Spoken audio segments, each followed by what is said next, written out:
own your future, and you're seeing what's possible in this amazing industry. If you're a VIP and I can see your faces, which I can, check it out. I want you to wave at me and shout yes. Welcome back, everybody. We are so excited to have you over here. Guess what? Lean all the way in. I have to tell you something. There are over 900,000 of you in this challenge from all over the world, different time zones, different parts of the day, different languages. So good morning, good evening, good afternoon, and welcome to day 2. And I feel like part of me wants to say it's going to be the best day yet, but that's because the days keep getting better. Can we just talk about yesterday for a second? Were any of you expecting what happened to happen? Were we just like blown away? Oh my gosh, you have amazing speakers, Dean, Tony, Jenna. Can I just see a little body language here? How you feeling after yesterday? How you feeling after yesterday? Are you starting to see what's possible in this industry? Yes or yes?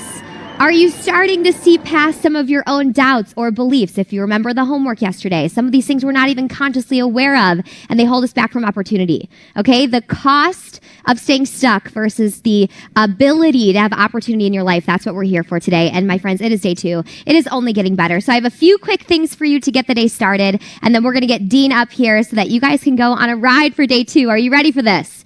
First thing I have for you, my friends, I want to talk about yesterday. All right? At the end of every day, we give you what we call a challenge, okay? It is uncomfortable action that we are wanting you to take part in. And why would this be something we would ask you to do? Do you think you may have to take some uncomfortable action in your business or your life to get to where you want to go? Do you think it's almost like, I don't know, maybe mandatory? Yes? So we asked you to do something, very small. We said, go live in the Facebook group.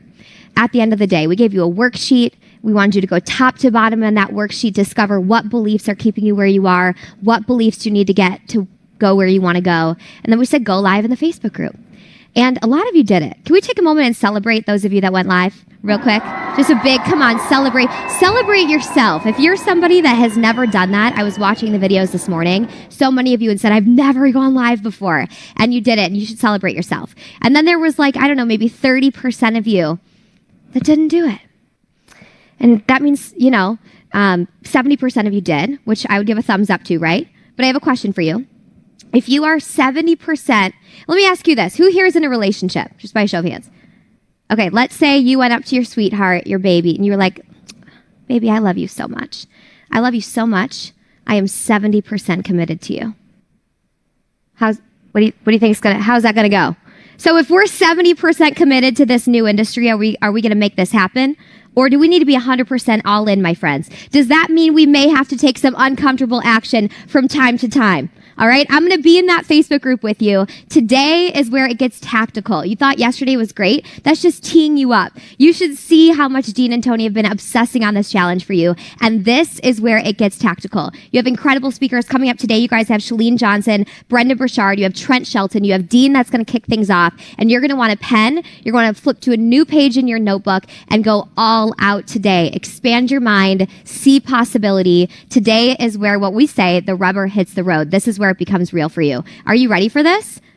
A few reminders, all right? Take notes like crazy. Show up every single day, all day. You do not want to miss a minute. If you remember from yesterday, at the end of today, something very special is going to happen. We're going to be giving away some prizes for exceptional all-out participation. And that just means you're showing up in that chat box. That means your video is on if you're here in VIP. That means if you're on Facebook or YouTube, you're all in.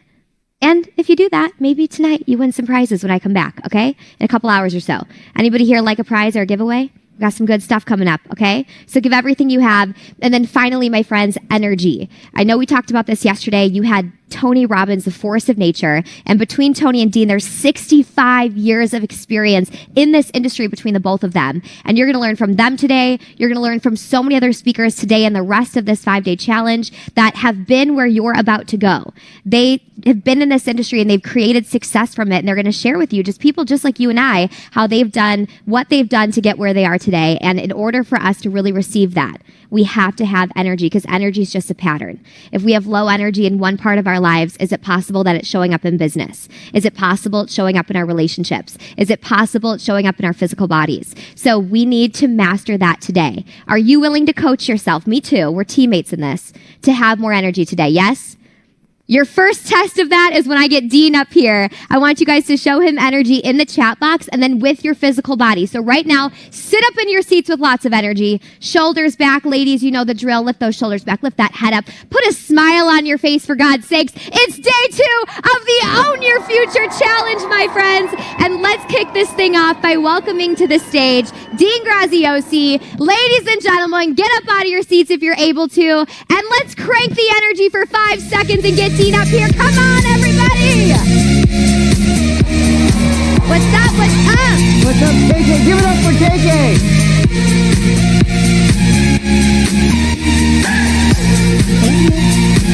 What's up, guys? Hey, Cynthia, what's going on? Hey, Cyrene, how are you? Jeanette, Tatiana, Ian, what's going on, man? Good to see you. Luis, Ivan, playing full out today. I see you. Brianna, it's my daughter's name. Good to see you, Brianna. John, Priscilla, Brandon, good luck. What's up, everybody? Hey, guys. Let me just ask you, are you ready for day 2? Are you guys ready for day 2? Did last night, who felt excited yesterday? Who felt like you explored something new? Who felt like you had a different way of perceiving this industry, this shift in the world, doing something online, sharing what you knew? Who felt like you had a shift yesterday?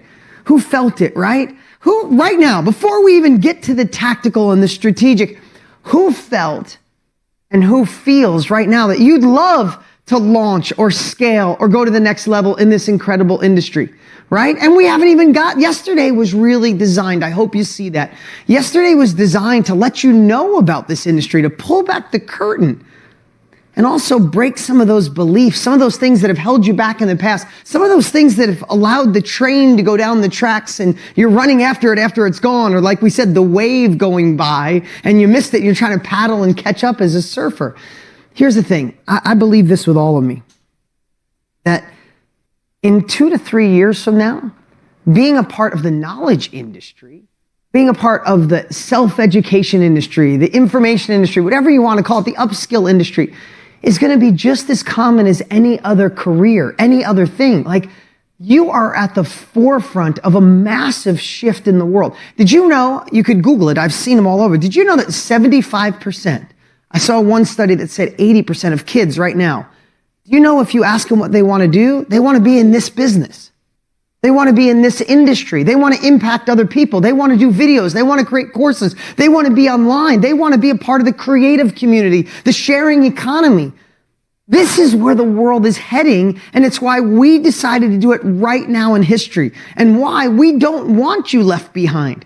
If you're ready to impact others, if you're ready to create success for you and your family, if you're ready to own your future, then this is the time to take the uncomfortable action, gain the capabilities, and push forward. You see, all of our success, all of it lives on the other side of the thing that's a little bit uncomfortable. In fact, some could be a lot uncomfortable, but don't we know, Ian, I see you shaking your head. Don't you know when you go through it, the other side is like, oh my God, it's magical over here. Why didn't I come here sooner? It wasn't as scary, right? And today, I'm so excited that today we get the opportunity, or you get the opportunity, to learn what I call the secret of the dot. Yeah, that sounds pretty fancy.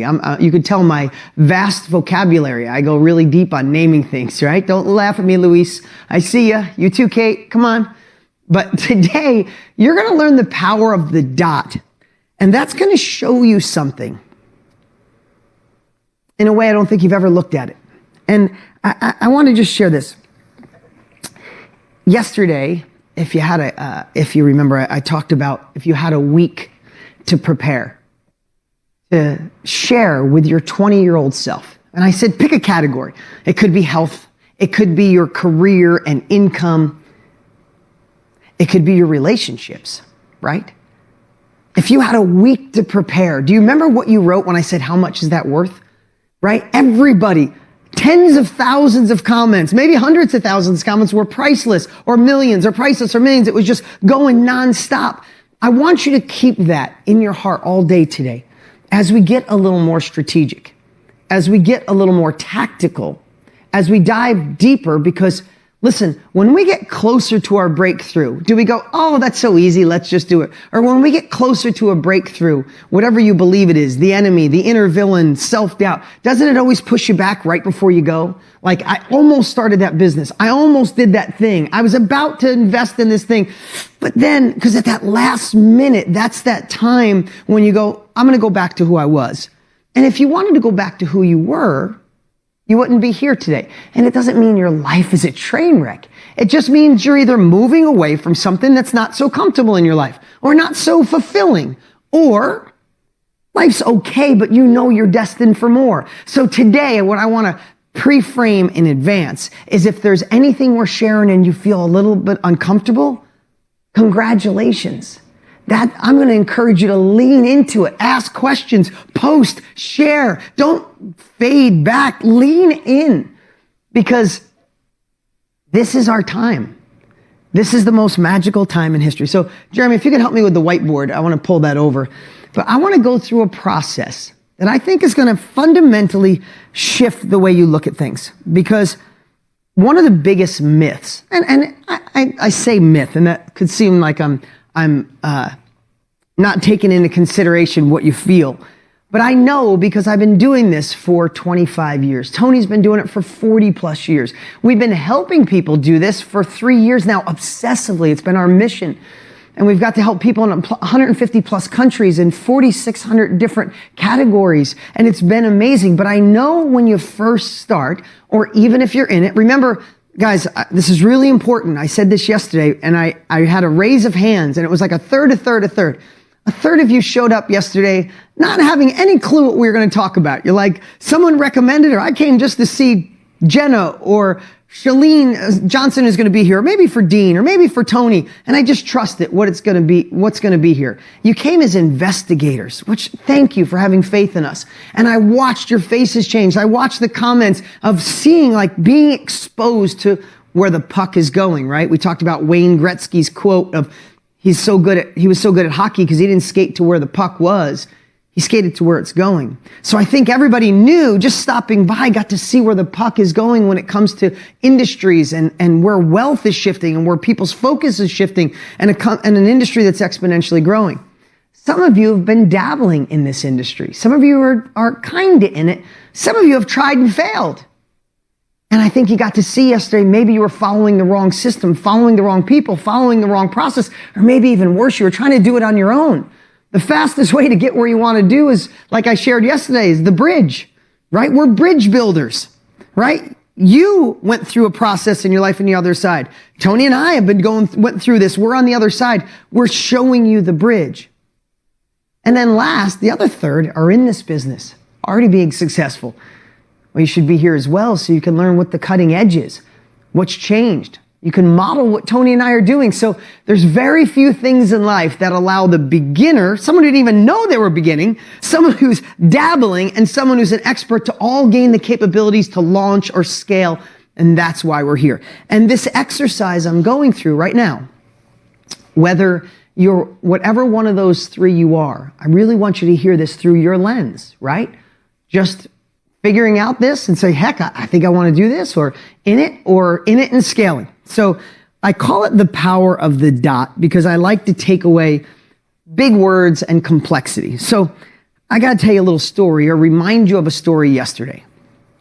Yesterday, I shared when I first started about Motor Millions. I know it's kind of, I was going to bring I found the books from 1998. It's funny, I still have them. Maybe I'll bring them tomorrow. So 1998, I'm scared to death. I spend all this money. I film an infomercial, and you remember the story. I get done with the infomercial, done with the product, and then all of a sudden I'm like, I'm not Tony Robbins. I'm not big. I don't have a vast vocabulary. I've never done this. I'm using borrowed credit card money to get out there. Cheryl, I see you laughing at me. You've probably been here, right? And then all of a sudden, my amazing sister drives 8 hours to sit me down to tell me what a fool I am, and that I'm going to lose everything. She did it with love, and I mean that. I love my sister. She was trying to protect me. And then I go to my friends and say, what do you guys think? And they're different than my sister. They're just like, you're an idiot. You have a collision shop. You have apartments. Are you stupid? You're going to lose everything. It felt amazing, I have to tell you. But do you remember, who remembers the epiphany I had? I was literally walking down the street by my grandmother's house, the house I grew up in most of my childhood. And I was taking a walk and I'm thinking about, I have to serve all these people and I have to impress people that own car dealerships and I have to impress people that have a lot of money. And oh my God, they're going to hear my vocabulary. They're going to hear my silly New York accent. I look like I'm 12. I sound like I'm Mickey Mouse some days when I get excited. All of those things felt like the biggest imposter in the world. But what shifted it? What I realized, this is the power of the dot, and I'm really going to hammer this home for you guys, is the smaller of the thing you're going to teach. As we make it smaller, our confidence grows. So if you remember, in my head while I first got all freaked out, you know what I was thinking? Oh, I got to teach 7 billion people around the world. How do I do? It's like it was so big. But as I was walking and as I was thinking, I realized I wasn't teaching 7 billion people. I was teaching people that would like to make some extra money. But I wasn't just teaching everybody that wanted to make some extra money. Maybe I was teaching people who want to make extra money with cars. That got smaller. It's like, yeah, but I wasn't teaching people that wanted to make money or make money with cars. I wasn't teaching people who had new car dealerships or wanted to have multiple car dealerships. I wasn't teaching how to create standing operating procedures or key performance indicators, KPIs and SOPs. I wasn't teaching how to run an Excel spreadsheet. I wasn't teaching human resources. Surely that's not me. I wasn't teaching how to do all the technical stuff behind the scene. I wasn't teaching how to do the accounting for cars. I was teaching people who wanted to maybe flip an extra car a month and make some extra money. It got even smaller. And then I should even get smaller. I said, I wasn't teaching people that were in the industry or wanted to make more than a couple grand a month. I was just teaching regular people who wanted to learn a process to flip an extra car a month. And I realized it got down to the dot. And when I got down to the dot, I realized, oh, I could teach that group. No problem. They won't make fun of me that I don't have a vast vocabulary. They don't care that I've never started a new car dealership. They're not going to ask me for a KPI or an SOP or an Excel spreadsheet. They're not going to ask me for any of that. They're going to see, this is the classified ad I run to find deals. This is the classified ad I run to sell deals. And this is how I negotiate and match them up. And this is how I get paid in the middle. That dot of people absolutely loved what I did. So when I evolved into teaching real estate, my next course was called Think a Little Different. I'm only going to use my examples. Then I want to give you some real examples here. When I went to real estate, I went through the same process again. I wasn't a 100 millionaire. I didn't have hundreds of millions and 500 apartments and all that. And I started creating my course and I said, I want to teach people how to get into their first real estate deal. And when I started really narrowing it down, I said, I'm not just teaching real estate. That felt like 7 billion people. And I wasn't teaching people how to get lots of apartments and own 500 doors and own an apartment complex. And I wasn't teaching people how to build new homes. That's a really great industry for people who do it and have construction and a whole bunch of employees and all that kind of thing. I wasn't teaching people, I wasn't going to teach people who already had a bunch of real estate and wanted to do more. What I found in the little dot of what Think a Little Different was, my first teaching people how to make money with real estate program, is I showed people how to get into their first real estate deal. And do you know when I did my first course, I had already done like 5,000, no, I didn't. I did 42 real estate deals, 42. My first one, that was my second one. I had done like 35 real estate deals total when I did my first course that went nationwide and became one of the biggest real estate courses of all time. And guess what I told people? I told people I did 5,000. No, I didn't. I told them I've only done 32 real estate deals. I'm not a gazillion millionaire. But what I did figure out, because I didn't have money and didn't have experience, I figured out how to get in deals with little to no money down because I was desperate. I had no other choice. If you'd like to learn how to get in your deals the same way I did, I created a course. So I wasn't talking to any of these. I was just talking to that little dot. But that little dot is potentially thousands, tens of thousands, hundreds of thousands, millions of people. Now, yesterday, I'm going to go through a few more of these examples, and I'm really going to anchor this in for you. If you remember yesterday, I talked about 3 different people who were in this industry. Nancy was the first one. Nancy is a Chinese immigrant who came to this country, and everybody told her, just get a service job at minimum wage. You're lucky to have it. Good thing to be in America. She didn't settle for that. She was smart. Just because she didn't know the language or the culture doesn't mean that she should take a crappy job. And I don't mean crappy, but she knew she deserved more. She worked hard, created a process, got an amazing job as a project manager, and then realized, hey, I can help other Chinese immigrants who come to our country and not have to settle. I can help them by teaching through self-education what I did. Now, talk about how scary that is. When she first started, she was scared to death thinking, I got to teach all these people. No, I actually just have to teach people that are immigrants to America. But I'm actually Chinese. So it's actually Chinese immigrants to America. And I want to teach those that are hustlers and want to do better. And I want to teach those that are Chinese immigrants in America that are hustlers that want to get a better job as a project manager. And guess what it was? It was this little tiny dot. How much more niche could you be than that? She is absolutely doing amazing, and she's thriving because, as you're going to learn tomorrow and the next day on how to elegantly share what's in your head with confidence, when she's talking to that dot of people, is there anybody more qualified on the planet to talk to those people than her? She went through the process. She migrated here. She doesn't speak the language. She got offered a crappy job. She went through the process. If you were a Chinese immigrant and wanted a better job, would you go to anyone in the world other than Nancy? Right? Put in the chat, who would go to Nancy? Right? It's quite a big dot. You're right. Okay. I want to give you another example here. Cyrene, she's here today. We had a great conversation with her. She's in one of our programs, and we were in a chat. We were in a training just like this in this room on Zoom. And when she shared what she did, I could feel the apprehension at first, like almost making an excuse. And when we narrowed down her dot, and again, I know she's here, I watched her smile, I watched her confidence, and I know she's going to impact so many women's lives, right? When she went through this, Cyrene, when she first started, she decided she wanted to help women get through menopause in a better way. Us men, we have no idea what that means, so let's not even pretend, right? But what she said was night sweats, gained weight, and then the worst part is the emotion she had. She said she didn't feel like she used to. She didn't think her husband looked at her in the same way. Like inside was going through turmoil. But what did she do? She obsessed on it. She read the right books, interviewed the right people, did everything in her power, basically a reporter of other people's knowledge. She found and put that all together, tested, tweaked. She got rid of the night sweats. She found a way to get the weight to where she was her ideal weight, where she felt amazing in her own skin. She got her thoughts back on track and felt better than she's ever. When you talked to her, you watched her light up like $1 million, right? Now here's the thing. Here's the thing I want to share with you guys. Is if Cyrene would think of serving 7 billion people, she would never do this. And if you think going through a mess, like I'm sure menopause can be a mess.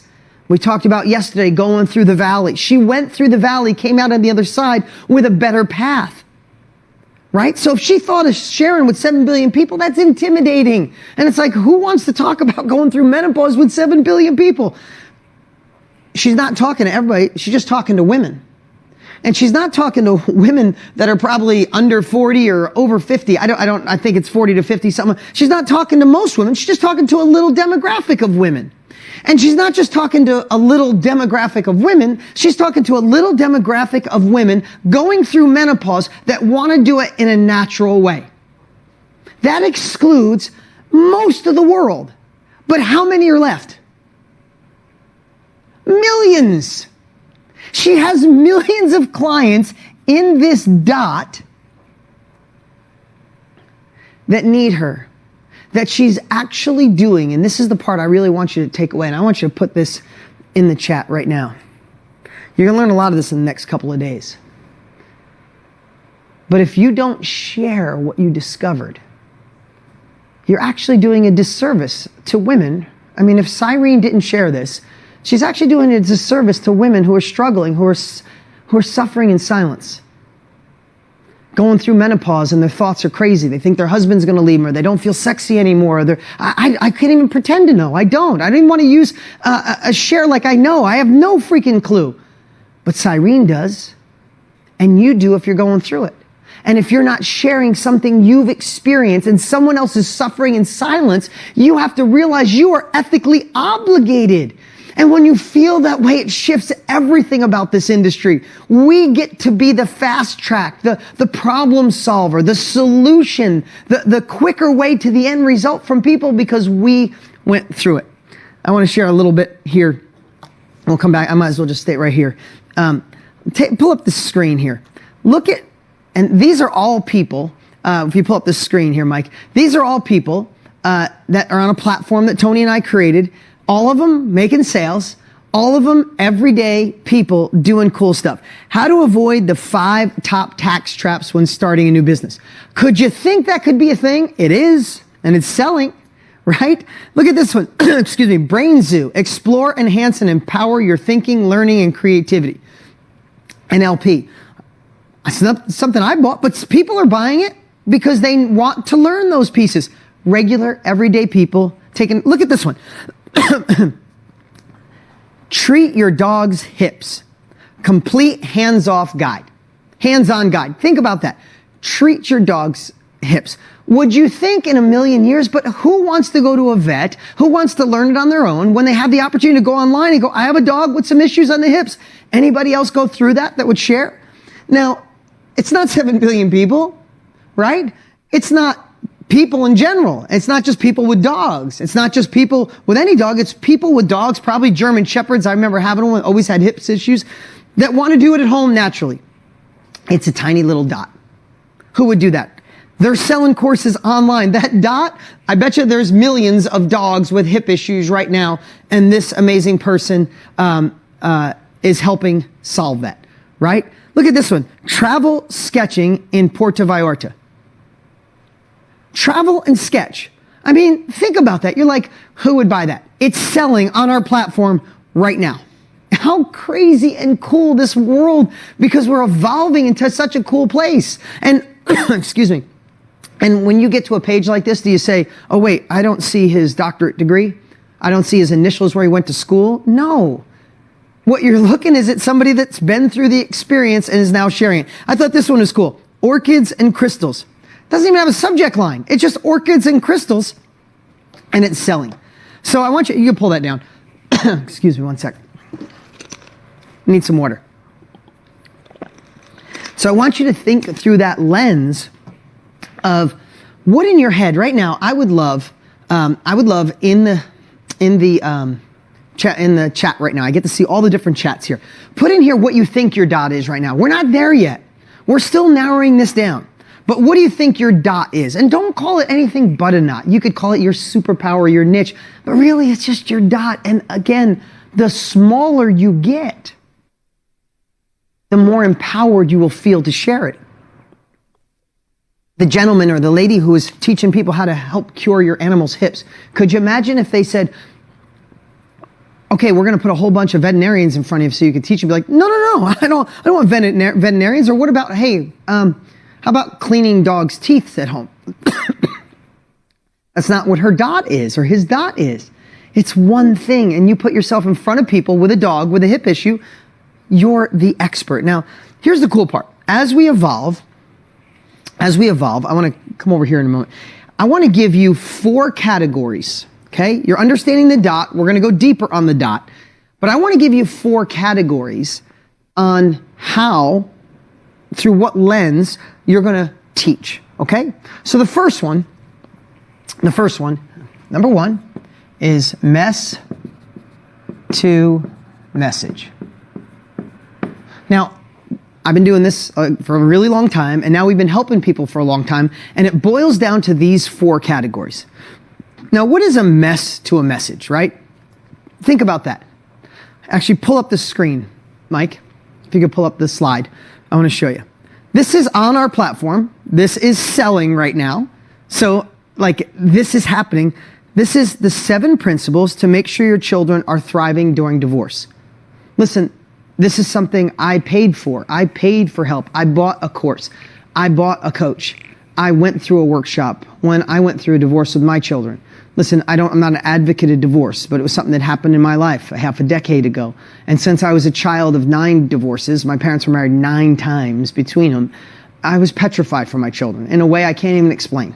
I guess I could explain if you've been through it. The thought of seeing my kids half the time, the thought of not being an influence, the thought of what if I don't get along with my ex and they have to experience some of the craziness we did. It was the first time in my life I had true panic attack over my children, and it was really tough. My previous wife and I, we knew it was time to separate. We had been kind of living in the house apart. I'm sorry, I'm getting way personal. For a long time. We're great friends, great co-parents, but we knew it was time to go. But when I thought about leaving my kids, it was so brutal. And what I did, because this is my space, I found people that had gone through it that were willing to share with me how I could make a child-centered divorce, how my kids wouldn't be fragmented, how they wouldn't have to be someone for mom and someone for dad like I always felt they had to be. And you know what took my anxiety away? People like this. People like the X Factor who would be willing to say, I went through it. I get it. But here's the 7 things I've done, right? This was a mess for them at one point. This was a mess. Now it's their message. Look at, and I don't want to go to extremes here, but this amazing woman making sales on our platform, 6 months of coaching for young widows and widowers. I can't even imagine what that's like. My heart goes out to I don't know if her name's on here, Jen, right? But I'm sure she went through the experience, a mess I can't fathom, but she knows that other people are going through that mess. And now she's taking her mess, taking it into a message and empowering people to get through this in a different way, right? And it goes on and on. Here's one, master your anxiety and stress, right? I mean, how cool is that? Another one is Born for This, Evergreen Immersion, Marketplace Edition. Giving people the ability to, you can pull that down, pull that slide down. Giving people the ability, I drew this, I'm going to put this over here. Remember, I drew this yesterday, day 1, of people go through life and a mess happens and they go through the hardship of trying to figure it out. But during that journey, you are taking the mess and gaining skills and capabilities to understand how to get through it. It lives in most all of you right now. The bridge, right, Christine? It's the bridge. We're bridge builders. So what are all those examples I just shared with you? They are people that went through the valley and now they're sharing the bridge. So let me ask you, what mess? And put it in the chat. Write it down on your journal. Seriously, put this out in the world. What mess have you gone through that could be your message? How could you save someone? Let's refer back to your 20-year-old self. What mess have you gone through that if you had a week to prepare, you would explain it to your 20-year-old self and say, hey, this is what happens. We went through this, but I'm on the other side. Don't do this. Don't listen. Trust your gut. Go after your intuition. Fuel your intuition. Don't believe. I don't know what you would share. Relationship, divorce, building a family on your own, disabled. I mean, look at this coming in. Guys, I also don't want you to think I'm trying to oversimplify this. This is a real industry. This is a real business. This is an industry heading towards $1 billion a day. But I hope you see what I'm sharing are everyday people who got the courage, overcame imposter syndrome, made it real, and then got sales. And then it's addicting because you're like, oh my God, I helped someone get through that mess. They sent me money. Let's do it again. And let's do it again. Make sense? You guys feeling this? All right. The second one, if the first one is mess to message, the second one is your skill or expertise. Okay? A skill or expertise. Let's bring up these slides. This is 6-week low-carb nutrition support with Dr. Keenan, right? Here's Mark teaches people how to launch an app. Complete guide to launching a profitable app. How cool is that, right? Look at this one. 5-minute bookkeeping. Show you how to do your bookkeeping better. I don't want that course. I get freaked out over bookkeeping. But somebody does because that course is selling. Here's another one. This is a cool one. Etsy Store Bootcamp, a guide to your next 100 sales on Etsy. Regular person doing amazing, selling their stuff on Etsy. How many people in here ever thought about, I wonder if I could sell something on Etsy, right? Look, we got about 10% of the hands. Would you want to figure it out on your own? You can pull that down. Would you want to figure it out on your own? Or would you say, let me go find somebody who's already done it. Let me cut a small check. Let's pay for speed. Go through the course. Learn how to be on Etsy.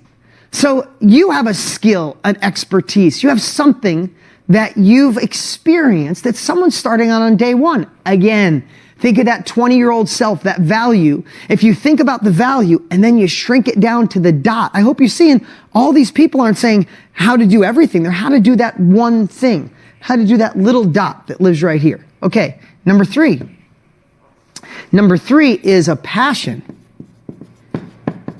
Now, I love this. I love thinking through the eyes of passion because let's bring them up. Again, more great courses. Brand book course. How to do a course or a book. She's passionate about writing a book. Now she's teaching other people how to do it. Songwriting mastery. 8 weeks to write a hit soul song. It's not even how to write a song. It's 8 weeks on how to write a hit soul song. Not everybody wants to do that, but obviously they do because she's selling courses on how to do that, right? This one, how to get started filming yourself, right? How to be better at golf. If that's a passion of yours, golf's not a passion of mine. I'm horrible. I golf 2 times a year with Tony. It's embarrassing, but we just go to hang out. But if you want to get better at golf, you can figure it out yourself or learn from someone who's got a passion about it, right? I'm just trying to spark something to let you see. And then the last one is being the reporter. Now, if you remember being the reporter, if you remember what Tony shared yesterday, when Tony started in this industry, he was 18, 19 years old. He didn't have life experience, but what he did, he went to 32 Jim Rohn events and he knew everything Jim Rohn taught and shared.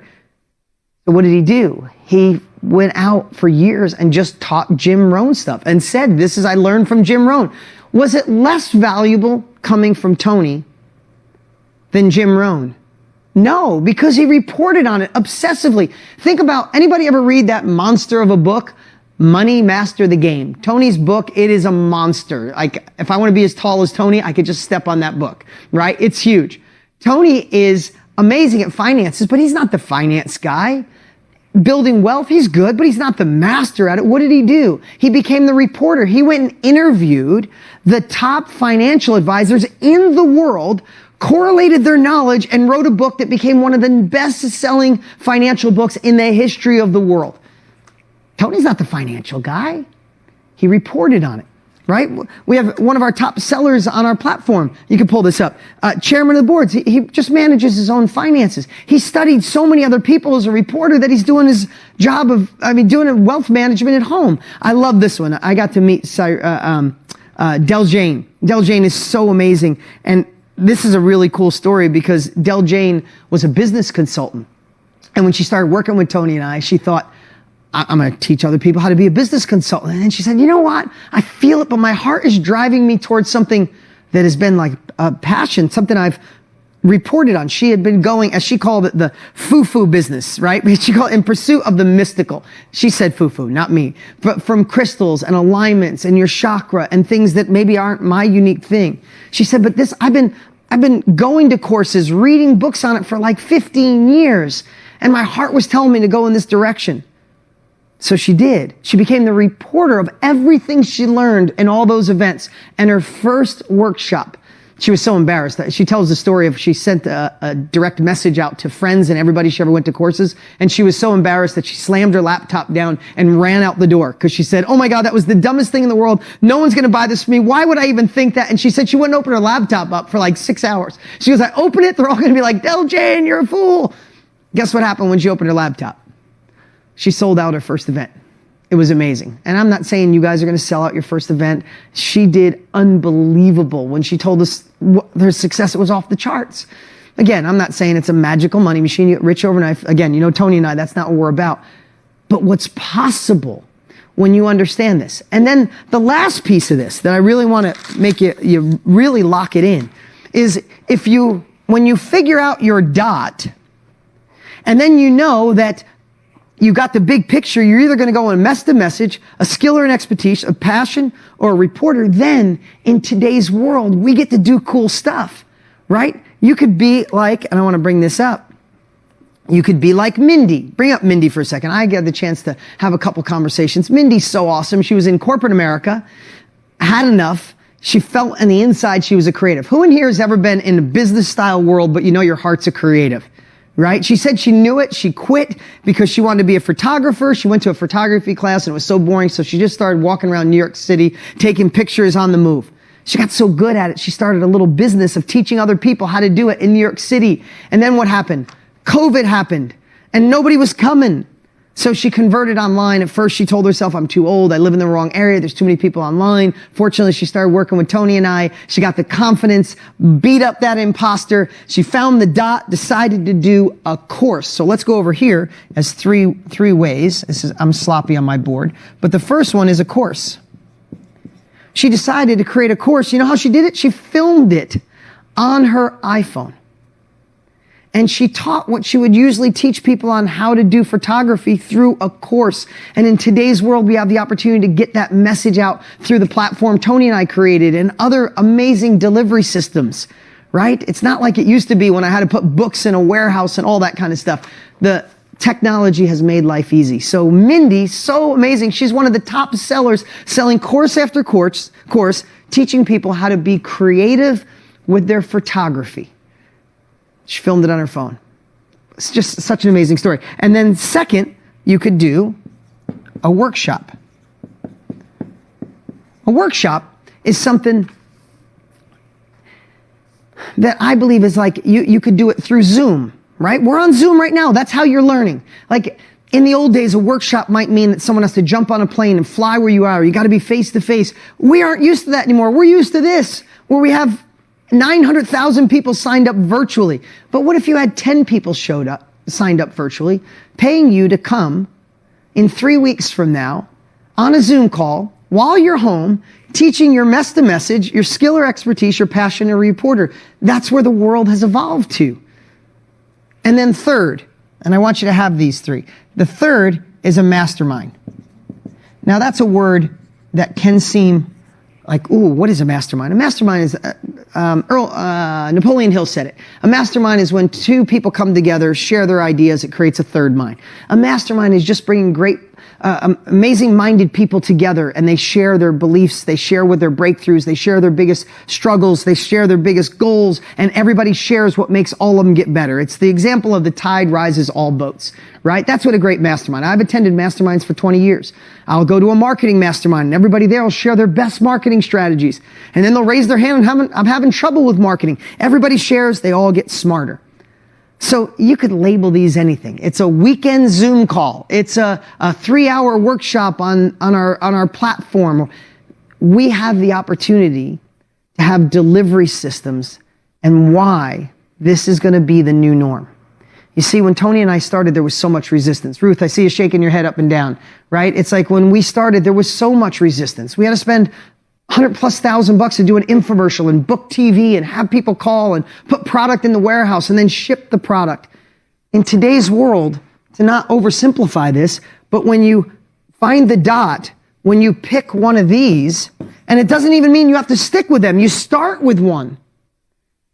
And then you have the opportunity to follow a path, which we're going to teach this on day 4, to elegantly share in a course. Or create a workshop where you have people live with you in 3 weeks from today, learning from you. Do your first one for free. Watch how they freak out. The next one, you'll realize that you could take it to another level, or create a mastermind, or do group coaching, all the same. Build a community, all the same. You could even deliver this like so many of you. There's probably 40,000 of you watching right now where? On Facebook. You can do this all within Facebook. Everything you need to fuel you building a bridge and maximizing your results, impacting other people's lives, creating real success from home, owning your future, owning your time, going where the puck is going, getting in front of the wave. It is all lined up right now. Again, I'm not trying to overstress this, but I would hate for you to look back in 5 years and go, damn it, how come I didn't jump then? And that's why we're doing these 5 days. That's why we have amazing people coming here. That's why we're coming up in a few minutes here. We got an amazing guest that's going to light it up for you. We have 3 powerful guests today that are all just hell-bent on pulling back the curtain, showing you why you can't miss this, right? And then the last thing, the last piece I want to share is when you know what the dot is, and again, day 4 is going to be something really powerful. Like, do not miss any day. They all stack on each other, right? And if you get one piece of info and you go, oh, maybe not for me, then you're missing out on how we might solve that for you on day 3 or day 4 or day 5. Make sense? Tell me if you're all in. Right now, everybody commit in the 2 chats, 3 chats. I'm all in. If I'm putting this energy out, if we're putting the time, if 14 speakers are flying in to serve you, it's all in. And who's ready to take action in this industry? Who's ready to take your dot? Find your message, skill, passion, expertise, and then delivery systems. But here's the cool part. Here's the cool part. When you understand your dot,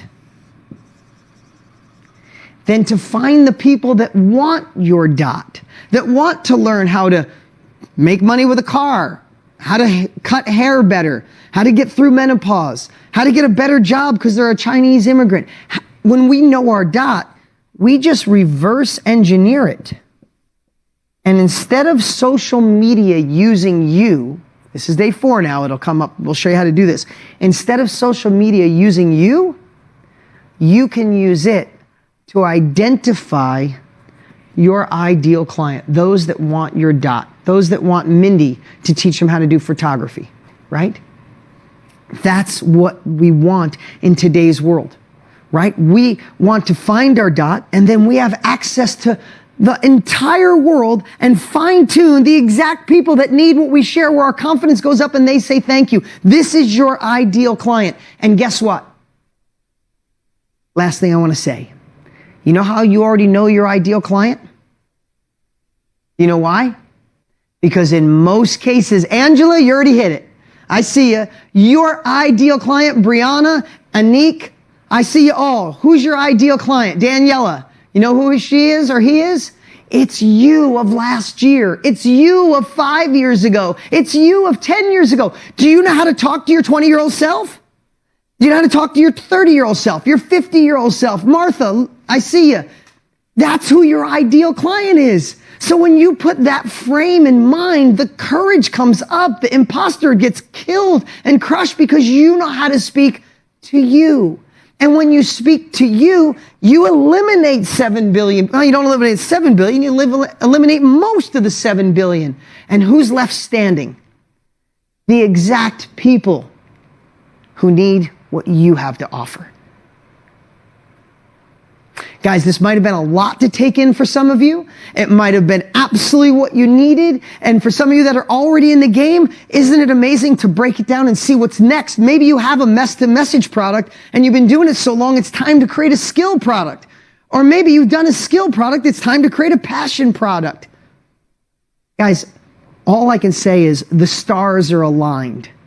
The economy is shifting. The access is there. People are cutting checks for speed faster than ever before in history.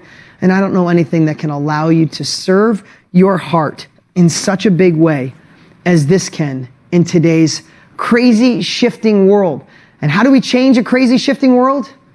We step up as role models and leaders. We gain capabilities from people who've already done it. We pay for the bridge. We get the bridge. And then we take the uncomfortable action to make it real. All right, you guys feeling this morning? All right. So, with that said, we have an amazing guest coming up. Now, she is a world-renowned motivational speaker for more than 30 years. She must have started at 3. That's all I know. She's actually in the Guinness Book of World Records for starring in the most fitness videos in the world. She's got one of the top podcasts in the entire world. But that's all the stuff you read off of a sheet that goes a mile long.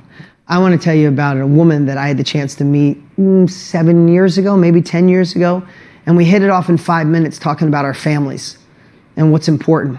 We didn't talk about how the success we've had and all that. We talked about what means the most to us and how impacting lives mean the most to us. And we talked about ADD, and we talked about feeling like an imposter, and we talked about failing, and we talked about things that went wrong. And we also talked about how we both love lighting people up and giving them exactly what they need to thrive in today's time. You probably know who she is, and if you don't, that's okay. You're about to know this amazing woman who I'm really happy to call a friend. She's here to serve. She's on her own dime, coming here to light it up, to give you the capabilities to thrive. Can we please give it up for Miss Chalene Johnson? Thank you. That was fun. That was awesome. So good. What's up, you I guys? said Chalene Johnson. Is this my song? Okay, I can see everybody dancing. Up on your feet, let's go. If I can dance in these shoes, you can dance in your chair. Hey, hey, ho. Thank you so much for having me, you guys. I'm so pumped to be here. The only thing I'm the most nervous about is I just want to stay and talk to you all day, but I'm going to keep my eye on that timer and make sure that I don't go over. So for those of you who maybe, probably a lot of you have never seen me or met me before, maybe you have if you watch late night TV, because I do a lot of infomercials or have done a lot of infomercials, but what you might not know about me is I have been an entrepreneur all my life. My father was an entrepreneur, grew up in a family of entrepreneurs, but I like to say kind of old school entrepreneurs, where basically it's like a job and you're going bankrupt a lot of the time and you're working 90 hours a week. Old school entrepreneurship is when, at least what I learned from my dad is just try to figure it all out yourself. Just figure out how to make that ad, figure out how to design your own website, figure out how to, don't invest in help. You'll save money by trying to figure it out yourself, which is not true. And I learned that the hard way. But I had to learn it the hard way by doing a lot of different things. And so I put myself through college at Michigan State University. I have this in common with Dean. I flipped cars. My very first business I ever started was called the All Michigan Auto Swap Meet. I'm from Michigan. What's up, Midwest? What's up? Yeah, there we are. But so that's what I did. And then I was like, I can make money doing this thing, solving a problem that I had, which was trying to sell used cars to make money to pay for college. But I was doing a lot of things. I was working as a paralegal. I was in network marketing. I was writing how-to books. I was a personal trainer. I was a fitness instructor. I thought I wanted to be an attorney. I wanted to help women start their own business, and I wanted to do that by hosting these workshops and seminars. I was trying to do all of these things, and I noticed very painfully that I was kind of leading the same type of life as my dad, which isn't like an amazing thing, except I didn't want to be working 80 hours a week. And I didn't want to constantly feel like nothing was really working other than me working all the time. But I was so afraid to pick the one thing. Are you with me? Sometimes you're like, what? I could do a bunch of, I'm interested in kind of all these things, but I'm afraid to pick one because what if it's the wrong thing? Right? But I invested in a mentor who basically said, you have to pick one thing or you're going to be in this situation forever and ever. The thing I wanted to pick, a lot of people don't know this, the thing that I wanted to pick, I wanted to teach. I'm a teacher at heart. I wanted to teach women how to start a business. And I tried doing that. I tried holding seminars and no one showed up except my friends. And then I realized there was this opportunity, and I decided to focus exclusively on fitness. I had to choose one thing. FYI, I felt like such an imposter doing that. Trust me, I'm a confident person. I knew my program, I knew the workout I created was freaking unbelievable. But I didn't study exercise science. I didn't study kinesiology. I didn't look like your typical fitness girl. You couldn't see, I wasn't so lean that you could see my spleen like some of these women, God bless them. I didn't look the part. My degree is in justice, morality, and constitutional democracy. I was so afraid people would find that out and say, what are you doing? Excuse me, what are you doing? Right? I just was I wanted somebody else to do it. So I actually hired other people to be in the videos. I created this workout and I hired other people to be in the videos because I'm I don't look the part and I don't want people to judge me. I don't want people to say what, you have no business. And then one of the times when we were filming a video, my lead didn't show up. They got sick. I just had a baby. Ladies, how do you feel about your body right after you had a baby? not so great. And I'm like, oh, and now I have to go on video. Perfect. And I did. And I was just like myself. And that was the video that like really took off for me. And it made me realize like there are people who are looking for someone who looks different and who talks a little differently and has a kind of a different approach to all of this and maybe doesn't know about where the origin or insertion of the hamstring is, but they know how to have a good time. And that was my sole focus. Now, here's what I did. I focused exclusively on fitness, but I had a million other interests. And sometimes people don't want to hear this, but can I tell you, fitness wasn't the thing I was the most passionate about. It just wasn't. I mean, I liked it. I loved it. But it wasn't like the thing I felt like I was put on this planet to do. I feel like I was put on this planet to help people start a business. So this is going to help you. This is going to help you figure out what your thing is, what I'm about to say. Anytime I got together with other people and they wanted to talk about fitness, I'd be like, la, la, la, la, la. I didn't want to talk about it. I'm like, it's boring to me. I'm sorry. But when we start talking about business, I'm like, okay, let me give you a few notes here. And I would just I couldn't help but be a know-it-all. There is something that when people start talking about it, you can't help but being a know-it-all. I'm going to look at your chat.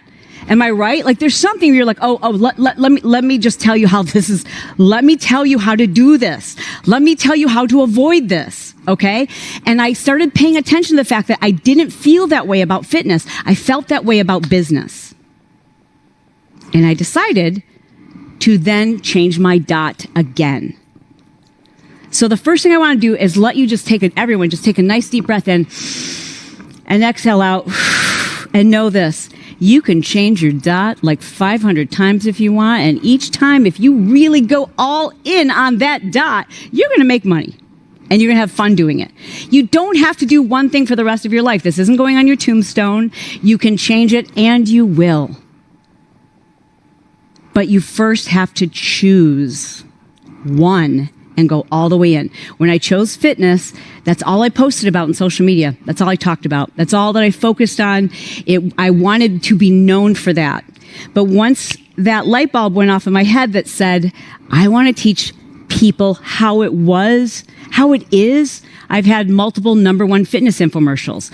I want to teach people that the reason why I've sold tens of millions of exercise DVDs is not because I'm like the most knowledgeable fitness person you've ever met.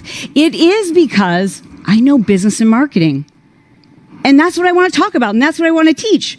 So guess what I did? Focused solely on that. Just that. I stopped posting about fitness. Is fitness still part of my life? Totally. Of course it is. But when you really want to be known for something and help people for something, you have to go all in on that thing and not be afraid that it's the wrong thing. Okay, so the first thing I want you to know that hopefully is a relief is that you can change it a million times, and you will. And if you have the right framework and the right mentors, you'll know how each time to change it, you can keep leveling up your income.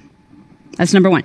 #2 is you have to go all in. You can't have a little bit of this and a little bit of that and a little bit of this. And, you know, I'm a chiropractor and I also dabble in essential oils, and I like to talk about plant-based eating and like all of these things because, as Donald Miller says, when you confuse, you lose, right? And it's really confusing though, because when you look at people, a lot of the speakers, you're going to see this. If you look at like our social media and what we do, you probably see we talk about a lot of different things. And so you go, wow, well, success leaves clues. That's what I should be doing too.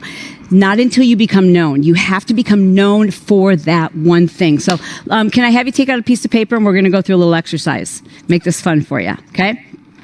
So I want you to just, we talk about the mess in your message, and sometimes you'll hear people say, like, think about the most painful thing that you've gone through and how you can help other people with that. But sometimes, you don't want to go back there. You're not ready. You haven't done the therapy. You can't teach from an open wound. You need for it to be healed over. And so I just want to say, like, don't worry so much about the pain. I want you to just think about maybe 5 to 8 things that you've figured out okay, that you've figured out or you've overcome. And you could definitely tell other people, you could give them some tips, and you could help them avoid some of the pitfalls, or you could save them money, or you could save them time, etc. Right? So just 5 to 8 things. Like, so randomly, if I was doing this myself, I would say like, how to raise children to be able to buy their own cars. I figured that out. How to stay married for over 26 years. I figured that out. How to be a successful entrepreneur with ADHD. I figured that out. So keep listing all the things. Like, they don't have to be earth-shattering. They don't have to be like so huge or like no one else has done this, but just fit. I want you more in particular, I want you to think about the things you like. And I also kind of love being a know-it-all on these things. I like talking about it. I figured it out and I like talking about it. Because if you pick a mess that you're still ashamed of and you still have too much pain around it, you're not going to want to teach on it. So pick something you're super dope excited about. Okay, then circle the 2 or 3 that you like literally people can't shut you up. If you hear that they're struggling with this, you're like, okay, come here. And you want to like tell them what to do with their lives, right? So pick the 2 or 3 things that you're like, oh, I love talking about this. I love telling people how to get this right. Okay, that was step 2. Step 3 is now, and here's the part that I think a lot of people miss. What problem did you solve? What was the problem? So like when I was watching your chat, I saw, and this is interesting, I saw Mark say that he wants to share the gospel with the world. Love that. Mark, what problem did it solve for you? So think about your own reason why you figured that out. Like what was the problem that you started with? Okay? What was the problem? So when I think about myself, the problem that I had is that I was doing business and entrepreneurship the old-fashioned way, thinking that I needed to figure everything out myself. I needed to do everything. I was afraid to outsource. I was afraid to invest in help. I thought that was wasteful. I thought like, you're supposed to be resourceful. Watch a YouTube video, figure this stuff out, right? So I want you to think about what problem you were solving. That's the problem I had to solve. I want to teach other entrepreneurs there's a better way. There's a quicker way to do that, okay? And then lastly, who? Don't say everybody, because if you say everybody, you're already missing out. So when I think about who it was I wanted to help the easily distracted, perhaps they have ADHD and are undiagnosed, but I wanted to help the easily distracted entrepreneur who has like a million interests and they're like all over the place and crazy. And like, I wanted to help them. That's who I wanted to help. Who do you want to help? And the more specific you can be, the better. So if you were to say, I just want to help women lose weight after a baby, it's just not specific enough. Like I want to help Nigerian moms who have dystasis, the separation, I forget what that's called. Rectus dystasis, is that the word? That separation. I want to help be that specific. What specifically? So I saw Chad said, I want to help people who have back pain figure out how to relieve their back pain through self-massage. Love that. Be even more specific. Who? Like men, women over 40, like be as specific as possible. But you have to start with one thing. Like, so think about it. You know this, right? Amazon is huge. I gotta back up. Can you see my skirt? Can we get a shot of my skirt? This is a shopping tip for the ladies. Can you see my skirt? Do I have to keep backing up? Okay, see the skirt, lady? I can't walk in. It's like I'm Peg Bundy. But I got the skirt for $14 on Amazon. What? Hey! Yeah, I'll hook you up with the link later. Anyways, but my point is, when Amazon first came out, they only did one thing. Books. That was it. Books. That was it. Now, I can buy a friggin' amazing skirt, and I also bought these shoulder pads that are driving me crazy. They're supposed to stick to your shoulders, but it's like sweating off. This is a shoulder pad. It's gross, though. It's driving me... Sorry. I recommend the skirt. I don't recommend these shoulder pads. One moment, please. Okay. My point is this. If Amazon had started with like all the things, sticky shoulder pads and skirts and food, like it wouldn't have worked because you wouldn't have known to go there. We all went there because it was like, this is the place that you go for food. For books. I can go there for food, but this is the place you go for books. You want to be the place that people go for the solution to that particular problem. So let me tell you this. I just want to give you a quick social media tip, all right? And I want to give you an assignment before my time's up here. Give you an assignment. I want you to pick one or two things. Actually, I want you to pick two. You know that list that you just created? Just pick the two things that you friggin' love talking about and post on those two things only. I don't care about your dog. I'm sure it's really cute. That's great that you had a spinach salad for lunch. Nobody cares. Like, pick those two things and just post on them, and then look at the engagement. Look, and it might be subtle, but notice which of those topics people want to know more about and are asking more questions and are engaged. Notice which of those two topics you get super excited about and you want to talk more about it and you want to go live about it and you've got a million tips and you've got so many ideas. Pick two things and then watch which one kind of does a little bit better, and then take that one and go all in for a month and only talk about that. Can you do that? Don't worry about your dot. Don't worry about your niche. These are all fancy words. Here's my question. And I'm going to watch the chat to see your answers. Can you focus on one thing in social for a month? Can you? Just the one thing, just for a month, not a week, literally a month. I did this personally. I already have a big social media following, but it was growing about this fast. Right? And then I decided, what if I niche down even further? And instead of just talking about business and marketing, I just talked to those people who are highly distracted. My ADHDers, my ADD, my people who are like, I am all over the place. What if I just talked to them? Only them. Just them. And it was kind of scary because I'm like, I mean, not everyone has ADHD. Like, my husband is like laser focused, but I'm going to create content that like he wouldn't be able to relate to. Right? So I did that for 30 days. And in 30 days time, all of my social media platforms grew huge. On TikTok alone, I grew 90,000 followers in 7 days. What?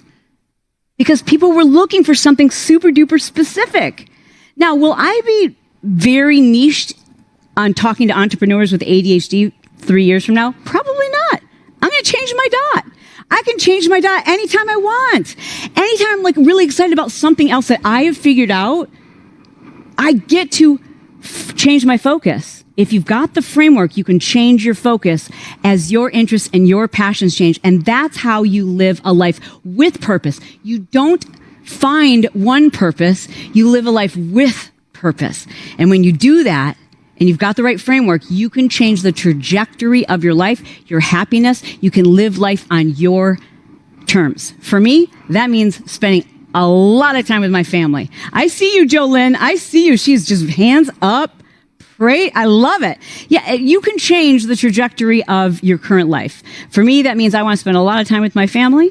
That's the most important thing for me. My husband and I right now are full-time caregivers for my father-in-law who has Alzheimer's. And I am so glad that I figured this stuff out so that I can be present. And when I do step into work mode, it's stuff I freaking love. And you can do that too. It has been an honor to have spent this time with you guys. Thank you. Don't forget your assignment. This is so great. What a great group. I love you guys.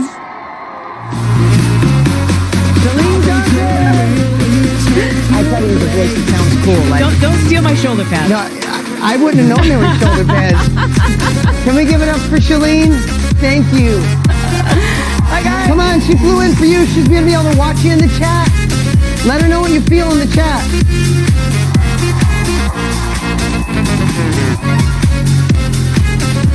You got enough energy? You ready for more?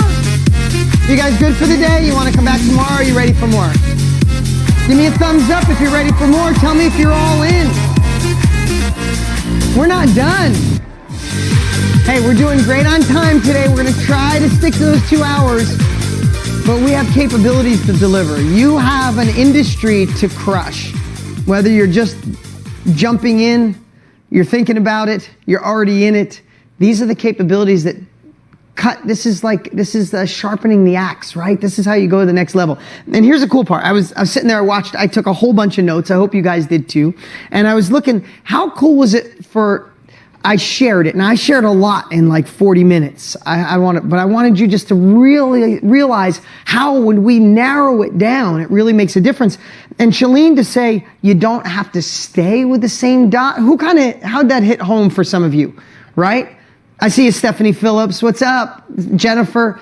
Same with me, Yolanda, Linda. Listen, if you remember what I said, I started with Motor Millions because cars were my thing. But then I evolved. I was doing so well with real estate, I evolved to real estate. And then I became a multiple New York Times best-selling author. I did books obsessively because my teacher in 7th grade said, you'll never amount to anything. You're dumb. You can't read. I wanted her to see my book. Every time she goes to the bookstore, unfortunately, she's got to see my face. If she goes through an airport, I'm usually in the front thing. I did that for you, Ms. Thompson. Thank you. Anyway, I digress. Dunny, I see you laughing at me, but I thought about that. For a fact I thought about it. She was probably in the airport going, oh my God, that's my student. I call him stupid a lot. And she went and got in her old beat up car. Anyway, that's a whole nother story. I digressed. But what's cool is I went from cars, then I taught people how to do real estate because I've done thousands and thousands of real estate deals in my life, and I taught people how I did that. And then I was so enamored by personal growth that I knew that you could give someone the greatest tactics in the world, but if they don't implement it, it doesn't work. So I went deep and I wrote Millionaire Success Habits, and I built a course on personal development, and that book went on to sell almost 1 million copies. And now, for the last 3 years, my complete obsession is showing people how to be in the industry I just spent 25 years in. The industry Tony spent 45 years in. So I've moved my dot. But what you're learning here is a framework. And we haven't even started. We're only halfway through day 2. But you're learning a framework. And you can learn more of a framework from Tony and I. So whatever your dot is, you could shift so your life grows. If I was still teaching people about cars, I wouldn't be the man I am today. I wouldn't be in front of you. We wouldn't have the chance to impact almost 1 million people's lives, right? I grew, but I still follow the same framework. Secondly, I love how she said, go even deeper. Shalene gave some examples, like go deeper, like be more specific. And our gut, I just want to share this, our gut tells us to go wider because there's more people. Right? Our gut says, oh, we need to open it up. No, you got to get smaller. And when you get smaller, that's how you get into this industry. And usually that little tiny dot, that little niche is still potentially millions of people. So don't be afraid to be more specific. Also, I love what she said about Amazon. Amazon started with books and then ended up having everything in the history of the world, even shoulder pads that I didn't even know were a thing. I didn't know that you put like sticky little shoulder pads in there. I mean, I think they'd look good on me. I'd look taller. Or maybe not. Maybe my neck would look shorter. I don't know. But maybe I'll borrow them. We'll see what they look like second half here. But think about that. One thing when we're starting, again, and I know it's a third of brand new people. Didn't even know this was a thing maybe, but you came because you liked one of the people who suggest you. Thank you for staying with us and being open-minded. This is how your life changes. This is how you're not left behind. This is how you own your future. Go where the puck is, right? I keep addressing it. Those in it, those just dabbling. Thank you all for being here. But if you realize that when you pick something specific that you can talk about it in today's delivery system, you can have the opportunity to do the thing that's the most exciting in the world. Get your first sale. I showed you all those examples earlier. Those people are like, who's going to help? Who's going to want to learn how? Oh my God, someone wants to learn how to fix hips on dogs? Amazing. And when that proof of concept comes in, when the person gets your knowledge, when that revenue hits your bank account, it's a completely different world. And the reason I teed that up because some of you already know that feeling, but we want more of that. That's how we serve more people. That's how we impact more lives, right? I love that. It's not 200 things. The last thing I'll say as an entrepreneur on any one of those 3 levels, this is my ADD kicked in. I went squirrel on you. But I have a silly analogy that I want you guys all to remember. When you're a starting entrepreneur, or you start getting a taste of success, or you're even growing, I picture it like a tree. Now, I'm 52 years old right now as I stand here with you guys, and I've been in business since I was 17, doing firewood and flipping cars. So I've been in it a long time. Some of you more than me, but longer than probably most. And I used to think when I started to work and things started to get momentum, I got excited. Look at it like a tree. It's why I'm doing this, why my hands might look weird. I'm doing this because I think of a tree. And when we get excited, we start thinking of all the opportunities. Oh my God, I could build this, then I could do that. And then I can get t-shirts and I can get merchandise and I can be on YouTube and iPad and on iTunes and I can have a podcast. Oh my God, I'm going to crush TikTok. And you start thinking of all the things that I visualize it like we're thinking of all the leaves on the tree. And there's so many leaves, they're endless. And when we think about so many leaves, we don't know where to start. And then we get complexity. And then when, like Tony said yesterday, complexity is the enemy of execution. You're looking at so many leaves. Should I do TikTok, YouTube, this one, that? Should I teach this, that? And all of a sudden you're like, I don't know which one to do first. You know what? I'm going to do what I used to do. I'll be back to this later. And all of a sudden a year goes by. So I want you to think about this. Instead of thinking of all the leaves on the tree, I see Enya and Amy. Instead of thinking of all the leaves, this is what I've learned about being an entrepreneur for 34 years. We have to build the base of the tree. You got to get the roots in. That's what Shalene just shared. One thing, one dot, one product, one focus on Instagram. Go more specific, more deep. Make the dot half the size of the original dot. When you put all your focus, you go deep, you don't go wide. And all of a sudden, you start attracting those right people and you start getting sales and you start getting momentum. Build the base of that tree, build the roots. And as it grows, then you pick one extra leaf at a time. And then 2 leaves, and then maybe merchandise, then maybe TikTok, then maybe YouTube. But let's get the foundation done because you can't push over a tree when it's got roots. But you could surely get overwhelmed trying to make sure all the leaves are perfect. Does that make sense? No matter where you are in business, let me know if that makes sense. I have used that analogy in my businesses forever because you can imagine I get offered a lot of businesses, a lot of opportunities right now, and I'm still like, I want all the leaves. And when I do, I notice my base company starts suffering a little, and I go back to the base, boom, the tree is strong, and then I could slowly put more leaves on the tree, more businesses, more, arrows in my quiver. Okay, you guys ready? You have energy for our next presenter? Do we have energy for my next presenter? All right. So there we go. That's what I'm talking about. So if we go, again, by the laundry list, this next gentleman is the world's leading high-performance coach. He is a multiple 3-time New York Times best-selling author. He's released 20 plus online personal development courses, over 3 million students in 100 countries. He's got one of the top podcasts with over 60 million views, 10 million followers across his brands. And I'm looking at a cheat sheet. It could go on and on. But I want to tell you about one of my dearest friends in the world. And that's who's coming on. Someone that I know behind the scenes. Someone that I know the work he does when no one's watching. Someone who has made an impact on my life. He's someone I reach out to when I need advice, and I'm glad that he can reach out to me. He's not just someone that you call a friend because I've seen him sometimes. He's a true brother on the path. He's an incredible human, amazing husband, and a really dear friend. Someone that truly love, and he's here to serve, and there could be no better example, and no one teaches it as well as my dear friend, Mr. Brendon Burchard. Can we give it up for Brendon Burchard? What's up, guys? What's up, my God?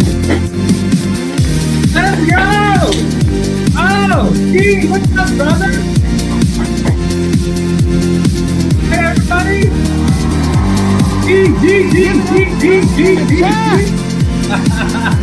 What's up, everybody? Wow. Steve, congratulations to the whole team there. Hi, everybody. I see your beautiful faces from around the world here joining us. It's such a thrill to be here. I wish I was there with you and I could dance all around the stage and jump and everything, but I'm beaming in just like many of you are. And it's an honor to be here with you guys. I would just love to share why I love to do what I get to do. I'd love to share why I love this industry, all the people you've been meeting and seeing and learning from and what our lives are like. I'd love to share the obstacles that are going to get in your way, both like mentally and like tactically.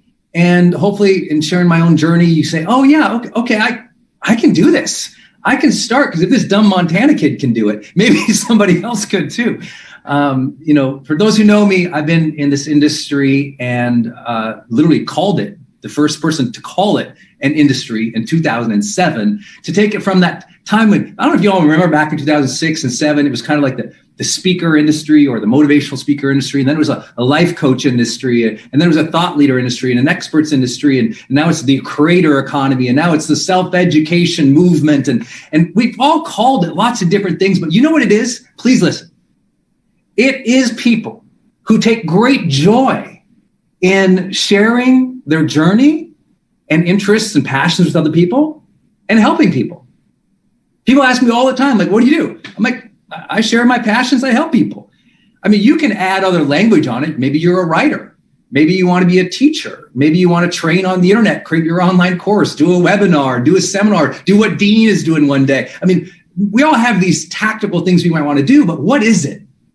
It's you bringing joy to the world by sharing what you're interested in, what you're passionate about, sharing the hard truths about life that you've learned and how you overcame them. It's as simple as all of us doing a little bit of self-reflection to realize the blessings that we have received and wanting to share some of those with other people who are struggling with the same things we've struggled with, or sharing our passions or the things that we collect with other people so they can see it and they can also take some joy from it. I mean, at the end of the day, I always have this phrase, I know you guys know if you follow me online, bring the joy. Like, don't wait for happiness to land on you one day. Bring the joy. Don't wait for abundance to suddenly arrive. Live abundantly. And when we can start switching our mindset a little bit, maybe I can explain what this industry is. Maybe I can explain what has worked for me. Maybe I can explain what Dean and everyone else have been sharing with you, maybe in a different way. I've been blessed to be teaching thought leaders and experts and creators full-time since 2007. And my big breakthrough came almost 10 years before that. And so for those who don't know my story, I don't have a big fancy degree that got me into this industry or into, abundance in my life. What happened was I was a 19-year-old kid who got his heart broken. The first woman I ever loved, my high school sweetheart, we went to college together. And in college, she discovered beer and other boys and strayed from our relationship. And it broke my heart because my whole life, my whole identity was tied up into that relationship at the time. So when that relationship fell apart, I fell apart and I became incredibly miserable. Couldn't go to class, couldn't get out of bed, didn't eat. I mean, I lost a huge sense of who I was and I fell into a dark depression. Unrelated, a little bit after that, I was in a car accident. And before that accident, to tell the truth, I'd been thinking about taking my life. I was so destroyed by that relationship ending, I wanted to destroy my own life. And then the accident happened, unrelated, but it scared me to death and it smacked some sense in my head and said, kid, you don't want to die. You don't want to die. You want to live. Yes, your heart is broken and you've shut off the rest of the world. It's time to turn that back on. You want to love. Yeah, you've been wandering around aimlessly and sad and depressed, but you still want to make a difference. You want to matter. You want to do something with yourself. And those simple lessons I learned from the car accident, that I wanted to live and I still wanted to love and I still wanted to matter, became my mantra: live, love, and matter. The trick for me was I didn't know how. I was miserable. So I went way deep and my interest became psychology, philosophy, personal development, self-improvement. And I don't know about y'all, but I just bought all the books, listened to all the audio tapes. I dorked out all the way in the industry at the time of self-improvement. And I went way in. I just loved it. I loved it. And along the way, I started improving. I started feeling better. I learned to get out of my shell. I learned to talk with people and trust people again. I learned about trying to lead and help people, and my life improved. And my friends would be like, hey, what are you doing? You seem happier. I'm like, I'm reading these personal development books. I like them. but I still didn't know what to do with myself or my career. Anyone else out there, you had no idea what your career was, but you kind of bumbled into one, or maybe you're in that transition phase right now. I know that if you're watching this, I love how Dean is saying there's like these 3 different groups. I think one thing that unites all of us right now is we are in a moment of transition. Globally, we're in a moment of transition. Some of you are in a moment of transition because, the kids left, or you're changing a job, or you're looking for this new opportunity. But globally, we're in this new moment of transition. And what's beautiful in moments of transitions is we get to make new decisions for ourselves. And I was making decisions for myself, but I didn't know what I wanted to do. I took a corporate job. It was a great job. Right out of college, got a great job. Moved from small town Montana to big city San Francisco, California, which was like hugely, it was so big of a city, so expensive. I couldn't believe it. I got a job consulting, basically, building like PowerPoint presentations and frameworks to teach executive stuff. I was so young and so dumb, you wouldn't believe it. I had no idea what I was doing. But, I kept thinking about that car accident I'd had and how my life had been changing. And every time I told the big, long story of the car accident, which I'll spare you today, but those insights that I'd learned about living and loving and mattering, and how every night I go to bed and I ask, did I live today? Did I love today? Did I matter today? Because my car accident taught me that if you don't know the questions you're going to ask yourself at the end of your life, how you're going to evaluate yourself, how could you live purposefully each day? And I learned in my car accident that at the end of my life, I'll probably ask, did I live? Did I live well? Did I love? Did I love openly? Did I matter? Did I make a difference? So every night I asked, did I do that today? So I started living more intentionally. And I tell my friends that, they're like, that's inspiring. You should tell me more about that. And then we'd have conversations about their life. And I found out like I was kind of like coaching them a little bit or giving them advice. And I liked doing that. And I was always reading these personal development books. I thought, maybe I'll write a book one day. I don't know. I don't know how to write, but maybe I'll write a book one day. But you know what? 7 years marched on of that corporate job. It was good. But in the back of my head, that transition mindset was building. It's time to do something that is more true to me. It's time to do something that is an expression of something is inside that maybe people don't know, but it's a transition moment. You're in a transition moment. That's why you're here, I promise. And so I thought, okay, I'm going to make the leap. And I decided to leave my safe corporate job to become a full-time writer, to write my first book. And I did what most writers do. I promptly went broke. I was like, I had no idea. I was just trying to spend all this money on all these things. I had no idea what was happening. And I had no guidance, no direction, no courses. I didn't know what to do. The industry really did not exist other than, hey, go get an agent and hopefully get published. There was the online marketing industry was barely emerging. The modern digital economy was still 4 or 5 years away. It was really like early, but I decided to write that book. The challenge is I went broke. I ran out of money. I couldn't get an agent. I couldn't find a publisher. And so it got worse and worse and worse. And I kept trying to write and fool myself. And I was going through a little imposter syndrome. Well, who am I to write? I'd read Hemingway. Like, come on, what are you going to do after that? So one day at night, I keep trying to write. I'm living now in my girlfriend's apartment. I couldn't afford my apartment in San Francisco anymore. I couldn't afford in San Francisco, California, it's like $9, right? So I just couldn't do anything. It was bad. My then girlfriend was buying my groceries. I had to move in with her, give up my apartment. I had set up in her bedroom because the apartments in San Francisco are tiny. If you're struggling, tiny. And I had this little table like this big that was my mom's fold-out sewing room table from home. And I set it up. I put my laptop on it. And it was a borrowed laptop I had to return. And I was writing. Just every day or every night I was trying to write. It wasn't particularly, honestly, effective. I was struggling to be productive. And then one night I was kind of finding a little bit of a groove, and I was writing, and Denise, my then girlfriend, she came in and she walked by my little desk, and she was trying not to disturb me because I was like this. I don't know about y'all, but when you get creative, it's like the rest of the world doesn't exist, and you're like in this flow, in this zone, and something true and beautiful for you, and you're just guided. And I just was like tapping along, even though it sucked, but I was in a flow. And At the same time, I was literally in that flow. I was at that moment in my life going into bankruptcy. And the apartment was so small that basically I had that little table, but also the bed next to me. And I would set every day all my stuff on the bed, my vision boards, my research papers, other books, all of my bills and invoices and credit card statements. And it was just like the bed during the day was like my extended desk. So I had this little desk to write on.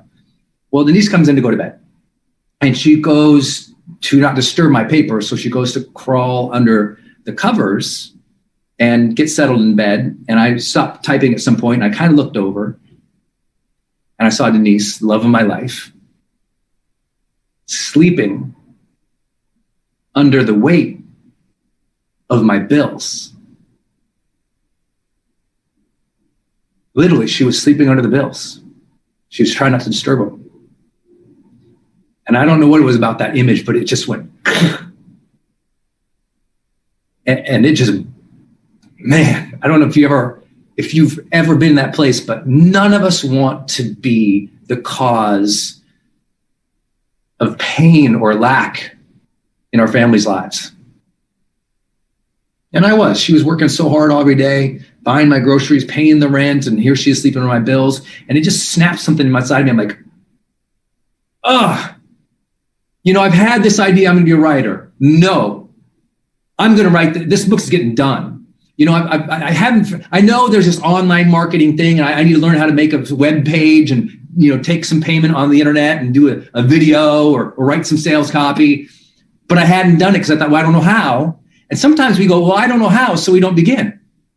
Not realizing you don't get competence without beginning. Not realizing the only reason you haven't started is not because the technical part about it. That's the story we tell ourselves. The truth is, we're fearful. And when we say, oh, I'm not afraid, but I go, okay, maybe fear doesn't resonate with you. But I can tell you human behavior. That's what I spent my last 25 years of my life studying deeply. And that is, most of the time we don't start something is because we're embarrassed to be seen starting small. We're embarrassed. Our friends will see us start as a new coach or as a writer. We're embarrassed that people at work will see that we started this thing on the side, discover our side passion or side hustle. We're embarrassed that we'll put a website up and no one will come. We're embarrassed we'll post our first video. It will suck. No one will like it. And we've all been through that because it's not technical. You can figure it out. It's awkward. It's always going to be awkward the first time you do something. I mean, have you ever shot your first video? Anyone ever put a video up on the internet somewhere or put it on your phone or your TikTok or your Instagram? And you're trying to talk about something you're passionate about, and you talk to the phone, you talk to the camera, and you struggle to introduce yourself. You're like, you didn't even sound like yourself. You're like, hi, I'm Brendan Richard. And you're like, that sounds weird. No, hi, I'm Brendan Richard. Hi, I'm Brendan. And hi. And you tried 20 different ways to introduce yourself. You're like, why do I sound so weird? What is happening with me? That's part of the journey. That happens to everybody. Don't be so weirded out by that.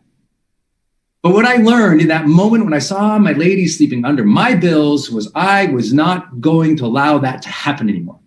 I was going to learn what must be learned to build abundance in my life. I was going to learn what must be learned to get to do my art every day with abundance, to share what I want to share with the world, unfettered and not scared. That's what I decided. It was a simple, I'm going to do this. I'm going to try. The next day I went down the street. I bought one of those flip video cameras. Some of you might remember what those little square boxes with flip video cameras. I duct taped it around the moving boxes from when I had moved in. I turned that thing on and I spent all day with these IKEA lights bent over in my face trying to light myself. I got a sunburn from it. And I did my first opt-in video and sales video. That was 400 million views ago. That was 0 people opting in to watch my videos to 4 million. That was broke to 18 months later, I'd made $4 million in a year. What was the difference? Was I magic? Was I amazing? No, I absolutely believe in luck. I absolutely believe in blessings and gratitude, but I also believe at some point you decide to develop a skill and you decide to go in on learning how to make more abundance for your family. And once that's real for you, now your insecurities out of the way. because my insecurities didn't matter. My passion, love for the woman who eventually became my wife, sleeping under my bills. I was going to learn how to provide a life for us. I know that doesn't resonate with everyone. Maybe sometimes that's old fashioned, but for me, it was a choice of going from, wanting to do something to being into it and trying and learning the skills, because the skills you can learn. You just need a course. You need the training. You need the coaching. You need what we all have to learn to do the industry. But let me share with you the big obstacles in people's way. 3 simple things, idea. 3 simple things are getting in your way. 1, being blind to the opportunity. I started in this industry and I coined it the expert industry in 2007. When it was still the motivational speaking world, when it was like online marketing world, or when it was like direct response world, or what was it? But I noticed no one called it an industry. And I thought, wait, if everybody worldwide can do it and they make money from it, that's an industry. But now think about that. That was 2007. That's 14 years ago. And people are still like, oh, this is the thing. Don't miss out. What's the most valuable companies today, as an example, on the NASDAQ? They're all companies supporting the creator economy. LinkedIn, YouTube, Facebook, Instagram, Pinterest, TikTok, Snap, Clubhouse, Substack, Kajabi. All these tools support you sharing something. And you don't have to be the worldwide expert in it. I became that in my craft for high performance coaching. But you don't have to begin, you have to share something that you love consistently, right? And think about this. You can either be the expert, you got the results, you've done it. You can be part of the journey, you've experienced it, now you're sharing what you're learning in motion. Or you can also be the curator. The curator just shares the stuff that they like and they monetize that. Either one of those can be the model, but don't miss the new world. The entire economy now is structured on content, isn't it? Think about that. The modern digital economy that we live on now is structured on content. What happens when they figured out cryptocurrency? What was the first dang thing that was really super applicable outside of the speculation? Well, let's put art on this thing. Let's put content on this thing. Let's create these NFTs. Even the new world in the new economy is still built on what you provide in terms of content. So don't miss out that you've got to create and share and curate and be part of this, because it is the new economy. And I've been saying that since 2007. Second big thing that sometimes causes us to get in our own way is destination thinking versus journey thinking. The destination thing, well, you think, well, I'm not an expert yet, so I won't begin. Oh, well, you'll be perceived as the expert as you start learning it and sharing it. I didn't be like, I'm the world's best high performance coach, follow me. I was, hey guys, I love psychology. I love sociology. I love teams and leadership. Here's what I'm learning. And all I was doing, I was sharing the research and putting little frameworks to it. I'd share what I was learning, give people steps 1 through 5 to go out and try stuff. And that was all I was doing. That was the entire crux of my career was that. Here's what I'm learning. Here's what 5 things you can go do right now to explore or try. I just did that over and over and over and over again. And I didn't do everything. To this day, I don't have Pinterest or TikTok or Snapchat. You don't have to be on every dang platform doing every dang thing. For me, I wanted to shoot videos, write. So I wrote a blog, wrote a book. I shoot videos for YouTube. I eventually took the audio from the YouTube and put it in a podcast. All of that, I drive people to email. They sign up on email. We deliver tons of value. And then I offer them a course. Tens of millions of dollars a year. That's all I do. It didn't begin that way. It began like, I got a video. Guys, go like it. Go watch it. And 5 people will watch it. Me refreshing it twice and my mom refreshing it twice. You know what I'm saying? You know, some of you know exactly what I'm saying. Some of you don't know yet, but I can't wait to see yours. But don't think you have to be there. You get there by sharing what you're learning. And over time, you've shared so much about what you're learning, you can't help but by observing and learning to build that credibility and that expertise. Because the more you learn, listen, experts are always students first. The more you learn, the more that you have to share, and the more you're able to help when people ask you questions. Like, oh, when people, listen, I want you to hear this. Like 60% of the time people ask me a question, I'm like, oh, have you read this book? I just give a recommendation of something I've learned along the way. I don't have to be super smart. You can learn the skills later. Don't get stuck in destination. You have to be the expert. Share your journey, share your story, share that development, what you're learning. That's a big part of it. Another big piece about it, I think that gets in people's way is they feel like, and I really want you to tune in with me right now, because this is where either good things are going to happen from you moving forward in this industry from where you're at right now or not, based on if you can resonate with me, if you can see, yeah, I'm kind of in a moment of transition in my life, or I'm transitioning to this topic, or I'm transitioning to this platform, I'm transitioning to this marketing thing, I'm transitioning to this business model, whatever. If you're in a moment of transition, here's where people get in trouble. When there's change in our lives, humans like certainty. And what we like to do is go, oh, what's my purpose? Right? Start with why. Oh, what is my purpose? What is my end goal? What's my legacy? What's that thing I'm going to do and be so proud of when I'm 80 years old on the rocking chair? You guys all know this, right? The issue is in moments of transition, that's really discouraging. Because in moments of transition, you have to try and taste and see things. I always tell people, you don't have to figure out your life's purpose right now. You got to figure out your next bold move. You don't have to figure out your life's purpose right now. You got to figure out the next bold move. And a series of bold moves stacked upon one another sets upon a destination in which gates will open up for you that serendipity and God had in mind that you never even could have purposed. I could have never even purposed in my mind this moment with all of you. I could have never imagined this abundance living on this beach out here. I know you can't see it, but it's a little blown out. But it's like I live on the beach. I have the opportunities and abundance in my life that I could not imagine as a kid, looking at my girlfriend at the time under the weight of my bills. Because you know what?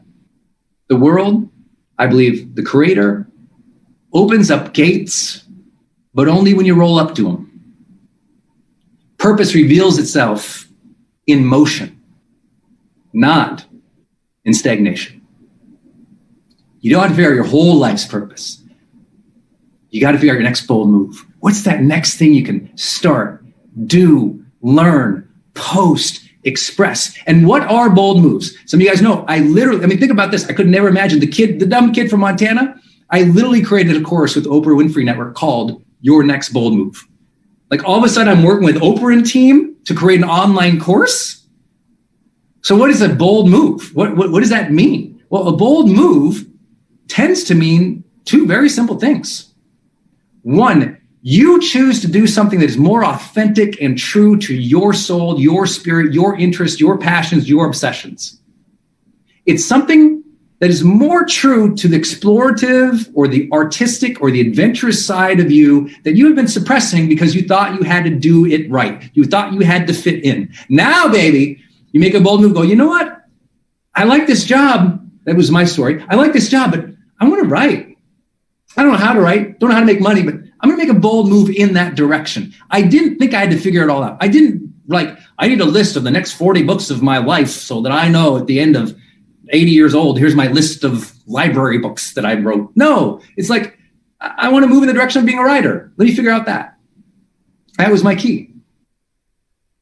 So the bold moves are usually a move towards greater authenticity for your own expression and sense of aliveness and being, your passions, your interests, your obsessions, whatever you want to call it. And the second element to that, the real next bold move, is always when you match that first one with service. I hope I'm remembered for anything in this industry, really helping teach a lot of people, and I learned a lot from so many people. I'm a result of the industry itself. I'm a result of the personal development and the psychology and the online marketing industries. That's kind of what inspired me. I'm a result of all those teachers and trainers. In psychology, I'm here because of the Anders Ericssons and Ericssons and the Roy Baummeisters and the Angela Duckworths of the world, these people who I learned from in psychology, Carl Rogers, the humanistic psychologists like Abraham Maslow. In personal development, oh my goodness, Napoleon Hill, Dale Carnegie, Earl Nightingale, the Jim Rohns, the Wayne Dyers, the Louise Hayes, the Tony Robbins, the Deepoks, the Oprahs. Oh my gosh, no way. I couldn't be here with that online marketing. I'm a guy. If it wasn't for Jeff Walker or early Frank Kern or Ryan Dices and all these people I got to learn from very early on, even including Dean on marketing, I wouldn't be here. I stand on their shoulders just like you do. The difference is at some point in the industry, you go from, oh, this is about me to share and do marketing to how do I be of service to more people? Not because I need the ego of more likes, but because you take that joy in sharing and helping others, which is what I began this talk with for you today. That it comes back to service. I tried to bring in the online marketing world, this digital marketing world, and the social media world, the concepts of good old-fashioned servant leadership. Just good. I love that stuff. Just, be a good role model for people. Demonstrate empathy and compassion and caring for them. Listen to them. Provide them with some value. And you know what? That's called, today, branding. Back when I was live, we just called it servant leadership. That's when I was coming up. And I just feel like that's your next bold move. Where does authenticity and service match? And how can you go in on each one of them? How do you go in on more truthful expressions of yourself? How do you go in more truthful expressions of good service to others? Because you know what? Your ultimate service or legacy or purpose will always be, it will be some form of the energy that you imbued with others. It's your energy. It's how you're showing up as a role model, as an influencer, as a caregiver, as a mom, as a great leader, as a good entrepreneur, as someone who, with all my friends, I always have one request from them. It's the only request I ever have. All my friends, some of the most followed people in the world, they say, Brendan, what can I do for you? Go. Double down on your goodness. Whatever it is that you do good in the world, double down because the world needs it. You have an opportunity with this challenge and with where you are in your life in this moment of transition to make decisions for your next bold move, to discover new things about yourself and share new things that you are passionate about. You literally have that moment right now. And you have it at a time when the entire world has moved towards supporting us, the creator economy, the self-education economy, the knowledge economy, the expert industry, the knowledge industry, whatever you want to call it. The whole architecture of the modern digital economy has been built up by billion-dollar companies to do one thing: allow you to share that voice and make that difference. That's why I'm excited to be alive. That's the modern economy. Skate towards that puck, as Dean would say, as Wayne Gretzky would say. Like, move towards that. That's where we're all going. So get into the game. Don't be embarrassed to be seen starting small. Be proud of that. Because you know what? When you start small, you get that journey later going, hey, look how far I came. Let me help you. Because I know there's some people on the miles behind me who might need a hand up. And that is your service. You get to take joy in sharing your passions and interests and helping people. And you get to get paid for it. This is my career. Every day I wake up, I hope I live a little bit and love a bit and make a bit of a difference. And getting to do that with all of you at this stage, at this moment, I'm so grateful. I'm so grateful. I hope you enjoyed this talk. I hope you'll skate to where the puck is going. I hope you'll keep learning and believing yourself. And I hope you will make your next bold move. Thanks, everybody. Give it up for Brendan Bouchard. Thanks for having me, Dean.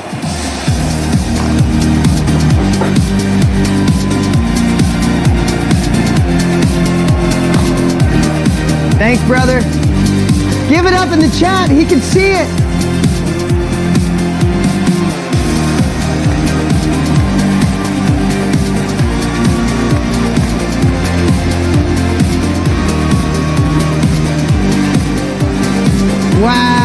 Wow.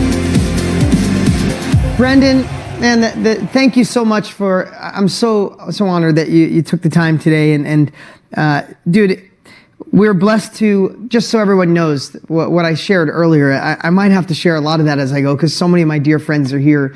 But Brendan is someone we've spent so much time together, shared so many personal things, have inspired each other. And the man you just met is exactly who he is. If it's the first time you're meeting Brendan, you got to just see a real slice of who he is. When no one's watching, when the cameras aren't on, when it's just Brendan, that's the man he is. And he is all about service. That's why his business has grown. It's why he's impacted so many lives. You read his credentials, multiple New York Times bestselling author, hundreds of millions of views. It really came down to his story and his desire to serve. And I took some notes that I just want to share a little bit. And then we got one more amazing guest. But I want to share when he said he took a leap, right? He talked about wanting to serve, wanted to go from a job that wasn't serving him, right? That he was in corporate America. It was a dream at one point, but then the dream was gone. Anybody ever feel that? Like it was the dream to get out of college and the dream to get the job. And then you got all of it and you sat there one day and said, what the hell is this? This is not what I thought it was going to be, right? Well, he felt that and took that leap of faith, right? But then what I wrote down is, I think he might have got into that, as Tony said yesterday, and I'll say it my way. Tony said the tyranny of how, but he was in that, how do I do this? How do I write more? How do I make this happen? How do I take care of my girlfriend? And how do I do better things? And then one day, right? One day we all have that moment. For him, and that story, I watch him get emotional every time he shares it when he looked over and saw Denise, his amazing wife. And we love Denise. She's one of our favorite people. Looked over and saw her under the weight of his bills.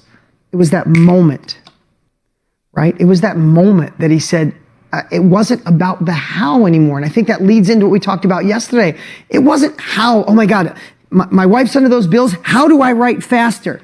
In that moment, he decided why he was going to do it. And that the outcome, that there was no choice. He was going to burn the boats, do whatever it takes. And when you go from how to, this is my heart, I am doing it, the how shows up. The how shows up, like he said before, when you decide, when you gain capabilities, when you get the course, when you get in the workshop, when you get in the mastermind, when you take the uncomfortable action, when you move forward, when you spend 2-3 hours a day in a training to gain it, and then say, I'm putting it in place. Because listen, you might be in a spot where Brendan was at. Maybe you were in a spot like that. But do we have to have that moment to decide, right? If you are here, that means you're ready. And I love when he says your next bold move. I'm betting you're ready for your next bold move. Brendan's still watching. Let him know in the chats. He can see all 3 chats, no matter if you're in Facebook, YouTube, or on Zoom. Who's ready for their next bold move? You are here not because you have nothing to do today. You're here not because life is absolutely perfect and you just have, it's better than Netflix. You're here not watching Netflix, not doing something else. You're here gaining capabilities because you know you were designed for more. And at the end of our lives, don't we all want to serve? I mean, let's just be honest.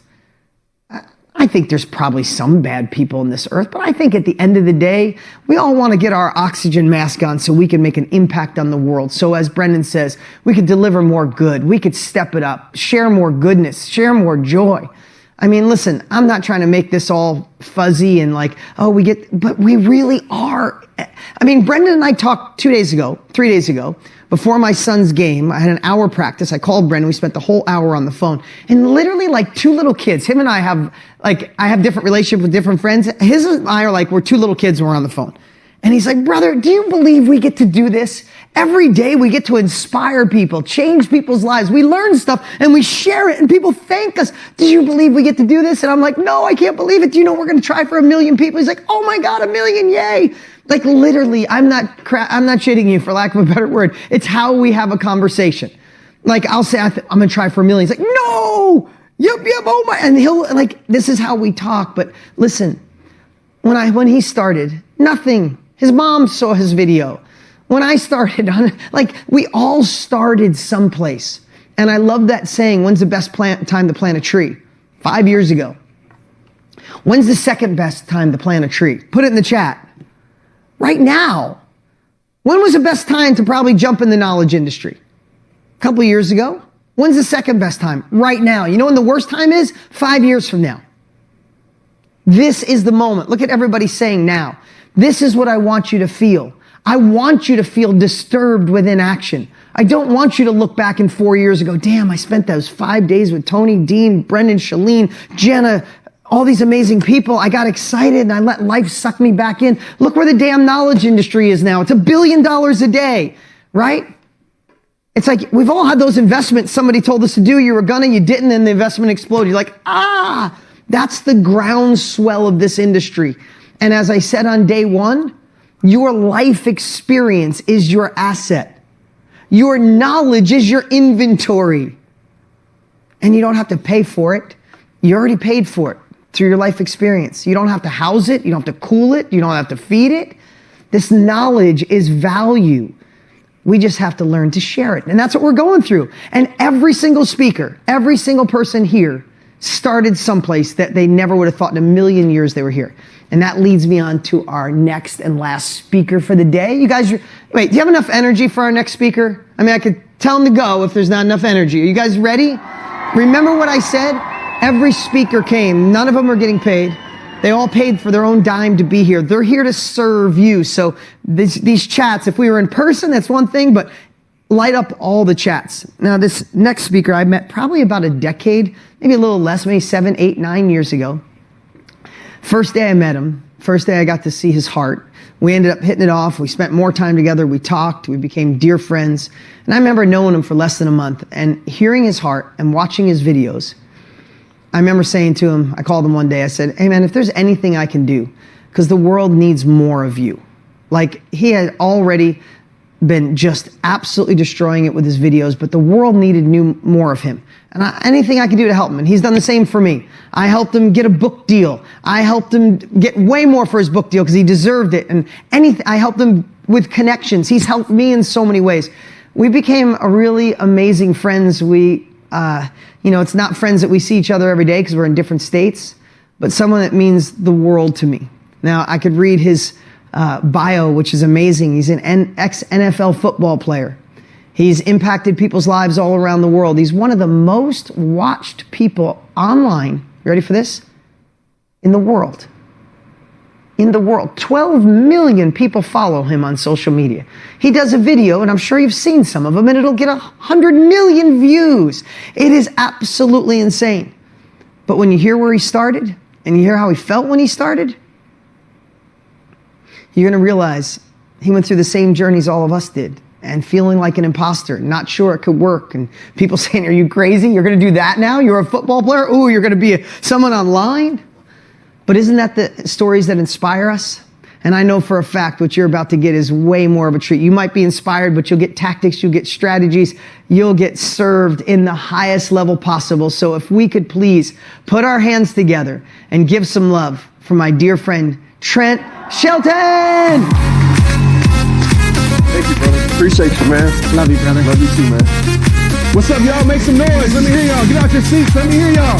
What up, Chad? I see you. What up, Michelle? I see you. Kimberly, I see you. What's up? Carrie, I'm looking at you right now. What's up, Carrie? How you doing? Awesome. I appreciate y'all. Chat's lighting up. I appreciate you, Vanessa. Lisa, what up, Michelle? How you doing? All right, y'all can sit down. I appreciate y'all. Man, first of all, man, shout out to Dean and Tony for doing this. Super incredible. And I mean, all the speakers that they have is just truly amazing. And I want to honor you. I mean, taking ownership over your life. Like a lot of people talk about it. A lot of people type about it, post about it. But there's you that actually showed up. I always say there's 3 types of people, right? There's the watcher, the person who just watches everybody lives their dreams, that sits on the sidelines, that criticizes people, hates on people. Raise your hand if you know those type of people, right? Then there's the wisher. Person that wishes to be better, has dreams, has all the good intentions in the world, but never acts on their ambition, on that fire in their soul, and they leave this world with incompletion. But then there's you, Nina, Serena, Stephanie, Angela, Daniela, all of y'all. There's you, the worker, the person that shows up, the person that puts in the work, the person that grinds from the bottom and hits their rock bottom and still goes on. The person that's in the car wiping tears off their face and then still accomplishing the mission. So I want to honor all the workers in here, because I'm telling you right now, you might not feel it now, you might not see it now, but it's going to pay off in your life. And there's people, I'm already about to go in. So there's people that are dependent on you to keep working. And I'm not just talking about your family. I'm not just talking about the proximity of your environment. There's people across the world that need your story. There's people across the world that need your talent, need your gift. And I'm not saying this to sound motivational, because motivation is crap, to be honest with you. I'm being straight up with you. I'm saying this to impact your soul and to get you to wake up. Because you're doing people a disservice. This isn't to everybody, so don't get in your feelings. But if it hits you in the heart, accept it. The truth sometimes hurts, but I promise you, the truth always helps. But it's your duty to listen to that voice in your heart and give that greatness to the world. There's a you inside of you. Think about this for a second. There's a you inside of you that you haven't even met yet. And that you is the greatest you. I'm still on a progressive journey to meet the greatest me. I haven't met that person yet. But every single day, I try to walk in the presence of the greatest Trent. Because I know every single day, Nicole, Melissa, Angela, Amy, every single day you're planting seeds. You're planting seeds of either greatness, seeds of progression, or seeds of limitations. And to be straight up and real with you, those seeds will take harvest at some point. So my question to you right now is, what seeds are you planting? And it's not going to happen overnight. I know Dean just talked about 12 million followers, all these video views, and that's cool and great. And I appreciate that. But I started at rock bottom. I don't know if any of y'all can relate to this. Maybe it's just me. But I know what hard times and struggles are. If you follow me, you know I'm going through one of the hardest seasons in my life right now. But I'm still showing up because the mission is that important to me. Write this down. When the mission is strong enough, the struggle will never be great enough. When the mission is strong enough, the fear will never be great enough.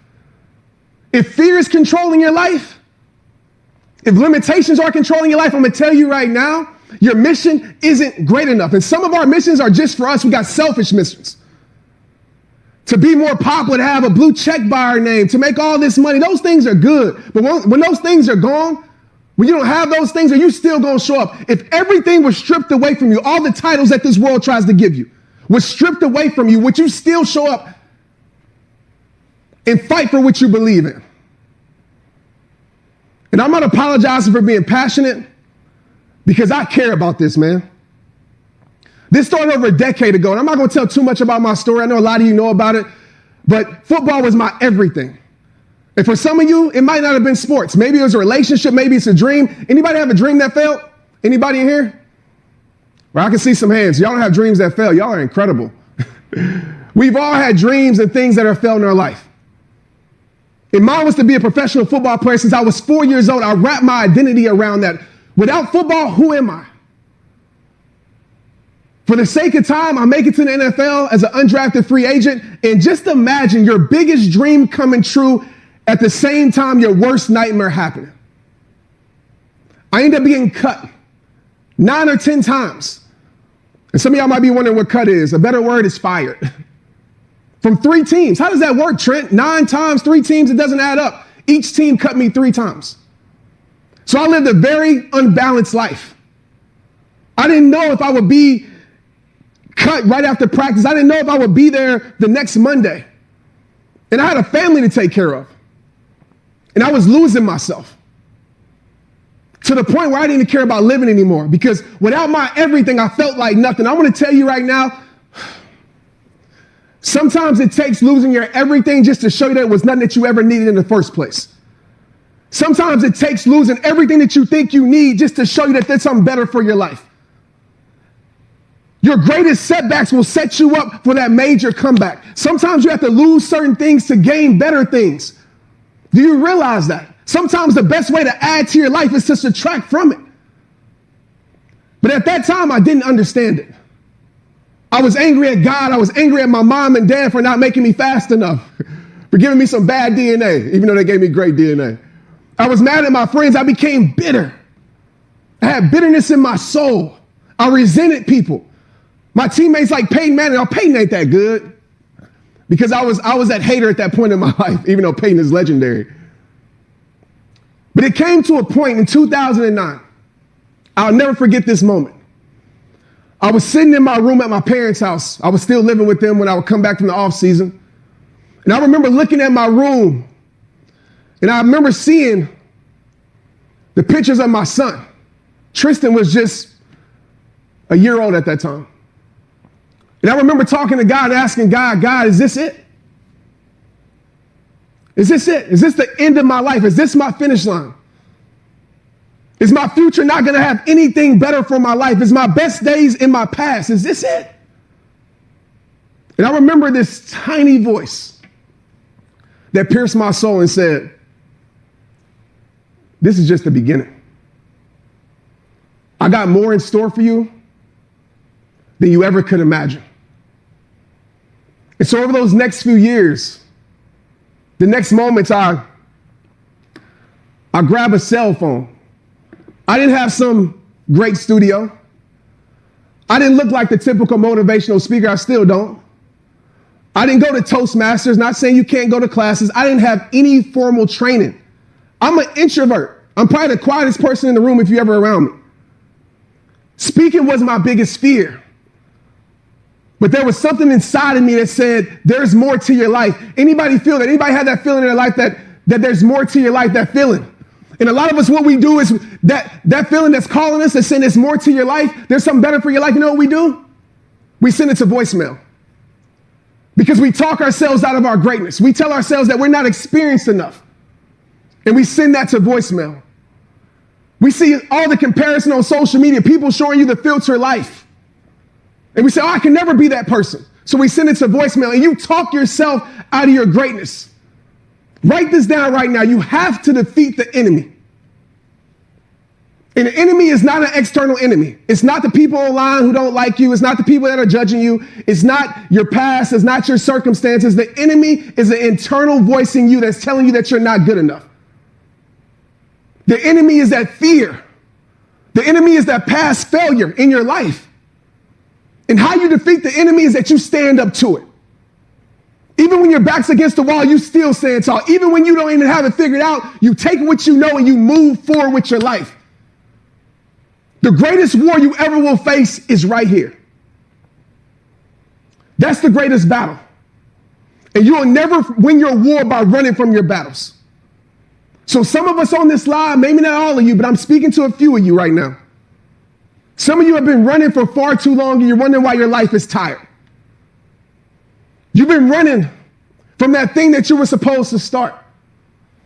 You've been running from that idea that's piercing your heart. You've been running from that gift. And I'm going to tell you something. The gifts that we don't use don't die. They find life in someone else. The opportunities that are knocking on our door that we say we're not ready for, they don't die. They find life in someone else. Somebody has took advantage of your opportunity. How long, Daniela? How long, Michelle? How long are you going to keep pressing not ready and answer the call? So for me, I pick up my cell phone and I record a video. Just speaking from my heart. And I remember I had 10 people watching it, 10. And I was excited. I'm like, 10 people watching me? Shh, I done made it. That's 10 people that I can touch and reach. My goal since day one, I want y'all to hear this. My goal wasn't to reach millions. My goal was to reach you. My goal wasn't to reach millions of people. My goal was to change the life of one. And that first one was the person I looked in the mirror every single day. Myself. Because if you don't believe it, if you don't live it, you're not going to have something called conviction and confidence. The reason I'm able to talk like this, because I live it. So if you're going to answer that call, drop a heart in the chat right now. I want to see this chat light up with hearts. If you're going to stop running, drop a heart in the chat. I see you, Vanessa. I see y'all. And so now people see all these videos. It took one moment. I'm going to progress because I don't want to tell too much about my story, but I want y'all to let y'all know that I didn't get millions of followers overnight. I didn't. I remember I had a speaking engagement. And remember, I'm an introvert. So my homeboy hits me up at a mega church in Dallas, Dr. Tony Evans. I don't know if y'all know Dr. Tony Evans. Incredible man of God. His son, Jonathan, reaches out to me and says, hey, Trent, come speak in my church. And I'm like, I'm never going to speak at your church ever. I have nothing to speak about. My life is too bad. I have too many insecurities. I was allowing the enemy to keep me from my greatness. And I was talking myself out of it. So he used a little tactic. And he kept asking me, am I scared? And of course, you know, I'm a football guy. I'm an athlete. No, I ain't scared. Even though I was shaking. And I said, I'll do it. It was a 5-minute speech in front of like 5,000 kids. It seemed like 20,000 kids. And if you ever spoke in front of kids before, they are the hardest audience to speak in front of. If you want to hone your gift as a speaker, go speak in front of kids. Okay, that's just a side note. And I get up there and I prepare the whole night before. Right? I know it like a rap verse. I love music. So I'm reciting it. I have it memorized. I had all these notes in my mind at that time. And I walk onto the stage. I look out. Just like I'm seeing all your beautiful faces, but the kids aren't giving me y'all the same energy y'all giving. They look at me like, what are you about to talk about? We ain't trying to hear this. I froze up. I forgot everything. Everything. And I want to add this piece into the story. I was still hanging on the football. I was actually supposed to report that Saturday. This event was on Friday. I said 2 words or 2 phrases in that moment of me freezing up. I said, God, use me. And I said, Trent, you can either sink or you can swim. And at that moment, I just spoke from my heart. Those kids after ran up to me and asked me all these questions. And in that moment was the moment that I let go of football forever. I called my coach and I told him I wasn't coming. You know what he did? He hung up on me and said, good luck. I called my friends. My friends didn't understand it. And this is what I want to tell y'all right now. I'm not trying to get into this whole friendship thing, but you got to understand this right now. All right, surround your life around people who inject faith into your life instead of fears into your heart. If your environment doesn't have people that are injecting confidence in you, that are doubting you, and everybody's not going to get it. Your support will oftentimes come from strangers, and it's okay. We often run to the ones that we love most, but this is just fact. Sometimes it's the people you love the most that will support you the least. And that can no longer be an excuse, because one of the biggest excuses, and I'm sorry I'm getting passionate, but I see so many people silence their greatness because I don't have support. Oh, they don't understand me, they don't get me. God gave you the vision. Why are you expecting other people to see it? Y'all feel that? Yeah. Why are y'all expecting other people to see it? It's in your heart. Most people won't see it until you actually accomplish it. So stop trying to get people to see your vision and stop using the excuse, Trent, I don't have support. Go support yourself, because when you walk down the path of the journey, I know it's about the journey. The journey might not be perfect. The path might not be perfect, but the purpose of the path is always perfect. I will tell you this, the journey will always reveal in your life the things that you need. Me and Dean, I can tell me and Dean's story. It was me walking on my path and going to certain things outside of my comfort zone that allowed me to run into a great man like Dean. It wasn't the people close to me that brought me there. So don't let the lack of support, write this down, their lack of support, whoever they is or are, their lack of support has nothing to do with your level of success. The person that has everything to do with it is you. So if you're crying about support, are you supporting yourself? If you're crying about people not believing in you, do you believe in you? Because, my friend, you set the tone for your life. Another thing I want to talk about real quick, because I got 4 minutes.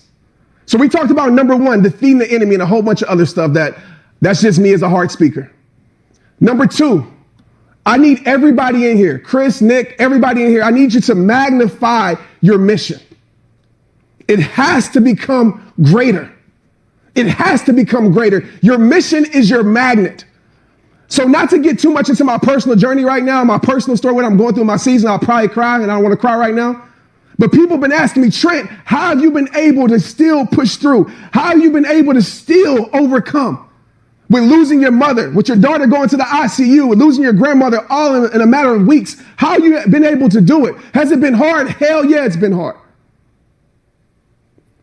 But that magnet is so strong with my mission that it's like a tugboat. That even when I want to give up and quit, it continues to roll for me. Even when I want to give up and quit, it continues to be the engine that pulls me through the troubled water, that pulls me through the rising tide, and I'm able to keep progressing and keep going. You have to make your magnet stronger.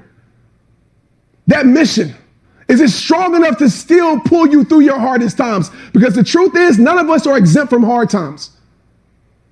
And oftentimes, your commitment gets exposed when inconvenience shows up.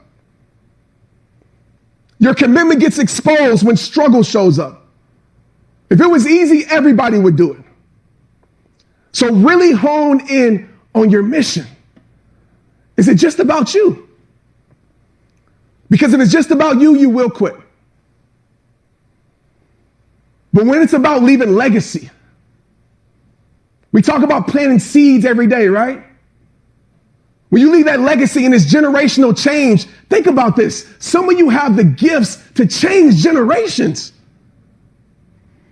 You know what's so dope about my story that people don't talk about, that I love personally? That my great-great-great-great-great-grandkids, I'm assuming, unless technology changes, are going to be able to see their great-great-great-great-grandpa Trent Shelton inspire the world. They're going to be able to go see videos and go see my ideas. See what I stood for, see what I believe in. They're going to be able to see that. So if anything, leave a trail of legacy to change generations. The third thing I want to touch on before I wrap this up. Are y'all feeling this? Okay, cool. The third thing I want to touch on before I leave you guys is opportunity cost. There's a little quote that I love to say that really ignites action in my life, that really ignites action that overcomes procrastination, that really ignites passion. And this quote is this: never let the fear, right? The fear of staying the same should outweigh the fear of change, right? So a lot of us, we're so afraid to change. But staying the same should scare you even more. Staying the same, being the same person 5 years from now, 2 months from now, should scare you more. What is it costing you not to show up? Because some of us, we think it's just costing us, I'm just not showing up today. That's it. No. Just imagine if I would have never showed up and walked into my fear, there wouldn't be millions of people across the world being impacted. What is it costing you not to be disciplined? What is it costing you not to stay committed? The definition of commitment is this, because I want to say this, because the mood that you have right now will leave next week when real life gets back to you. Commitment is this: staying loyal to what you said you were going to do. Not Dean, not Brendan, not Tony, not me, not your mama, not your daddy, to what you said you were going to do long after the mood you said has left you. That's commitment. So when you're doing videos and one person shows up, you still gonna stay committed? When you sell your program and maybe, as Dean said, 32 people bought his program, right, when he was selling cars, you still gonna show up and stay committed? Your commitment has to be rooted. Because I believe Dean said this, right? When the roots are deep enough, the tree, right, can't sway, or somebody said like that. Strengthen those roots. And I'll leave you with this message. You have the damn baton in your hands. I don't know if any of y'all ever ran track before, but track is a relay, 4x4. And I'll get a little bit personal. My mother just reached her finish line, right? She left, she's gone, she did her job. God called her home. And she ran her race. She ran her race as best as she could, and blessed my mother's heart, because my mother gave me and her 2 other boys, me and my brothers, the lead on life. She didn't give me the baton behind where I had to play catch up. And I know some of us are not as fortunate to have that, and I get it. But the point is, she gave me the baton, and now it's my time to run my race. You have the baton in your hands. My question to you is, how you gonna run your race? You gonna run your race in self-pity and blame and complain and point the finger at everybody and feel sorry for yourself, which I understand because I've been there. But that's not gonna help you run a race efficiently and run a race where you give somebody else the lead on life. It is time for you to get the most out of your life by running your race. Don't waste it, because somebody somewhere in the world didn't have the opportunity today with breath in their body to be able to run the race. You are not old or young based upon your birthday. You are old or young based upon your death date. And none of us know how much time we have left. So my friends, run your race well. And make sure when you cross the finish line, you cross that mall with pride. But like I said in every single message, it all starts with you. It's rehab time. Let's get it. Thank you so much. I appreciate y'all.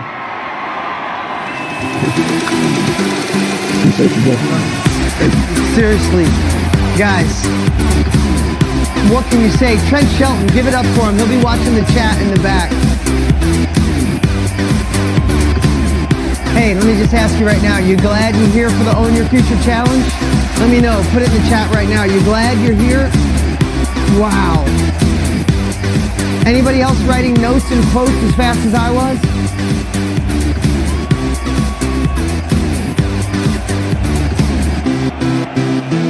It's almost hard to put into words the way that guy makes me feel every time, and the way Brendan made me feel, and the way Shailene makes you feel. But when you listen to his words, don't you just like how he just cuts to the chase and gives the power back to us?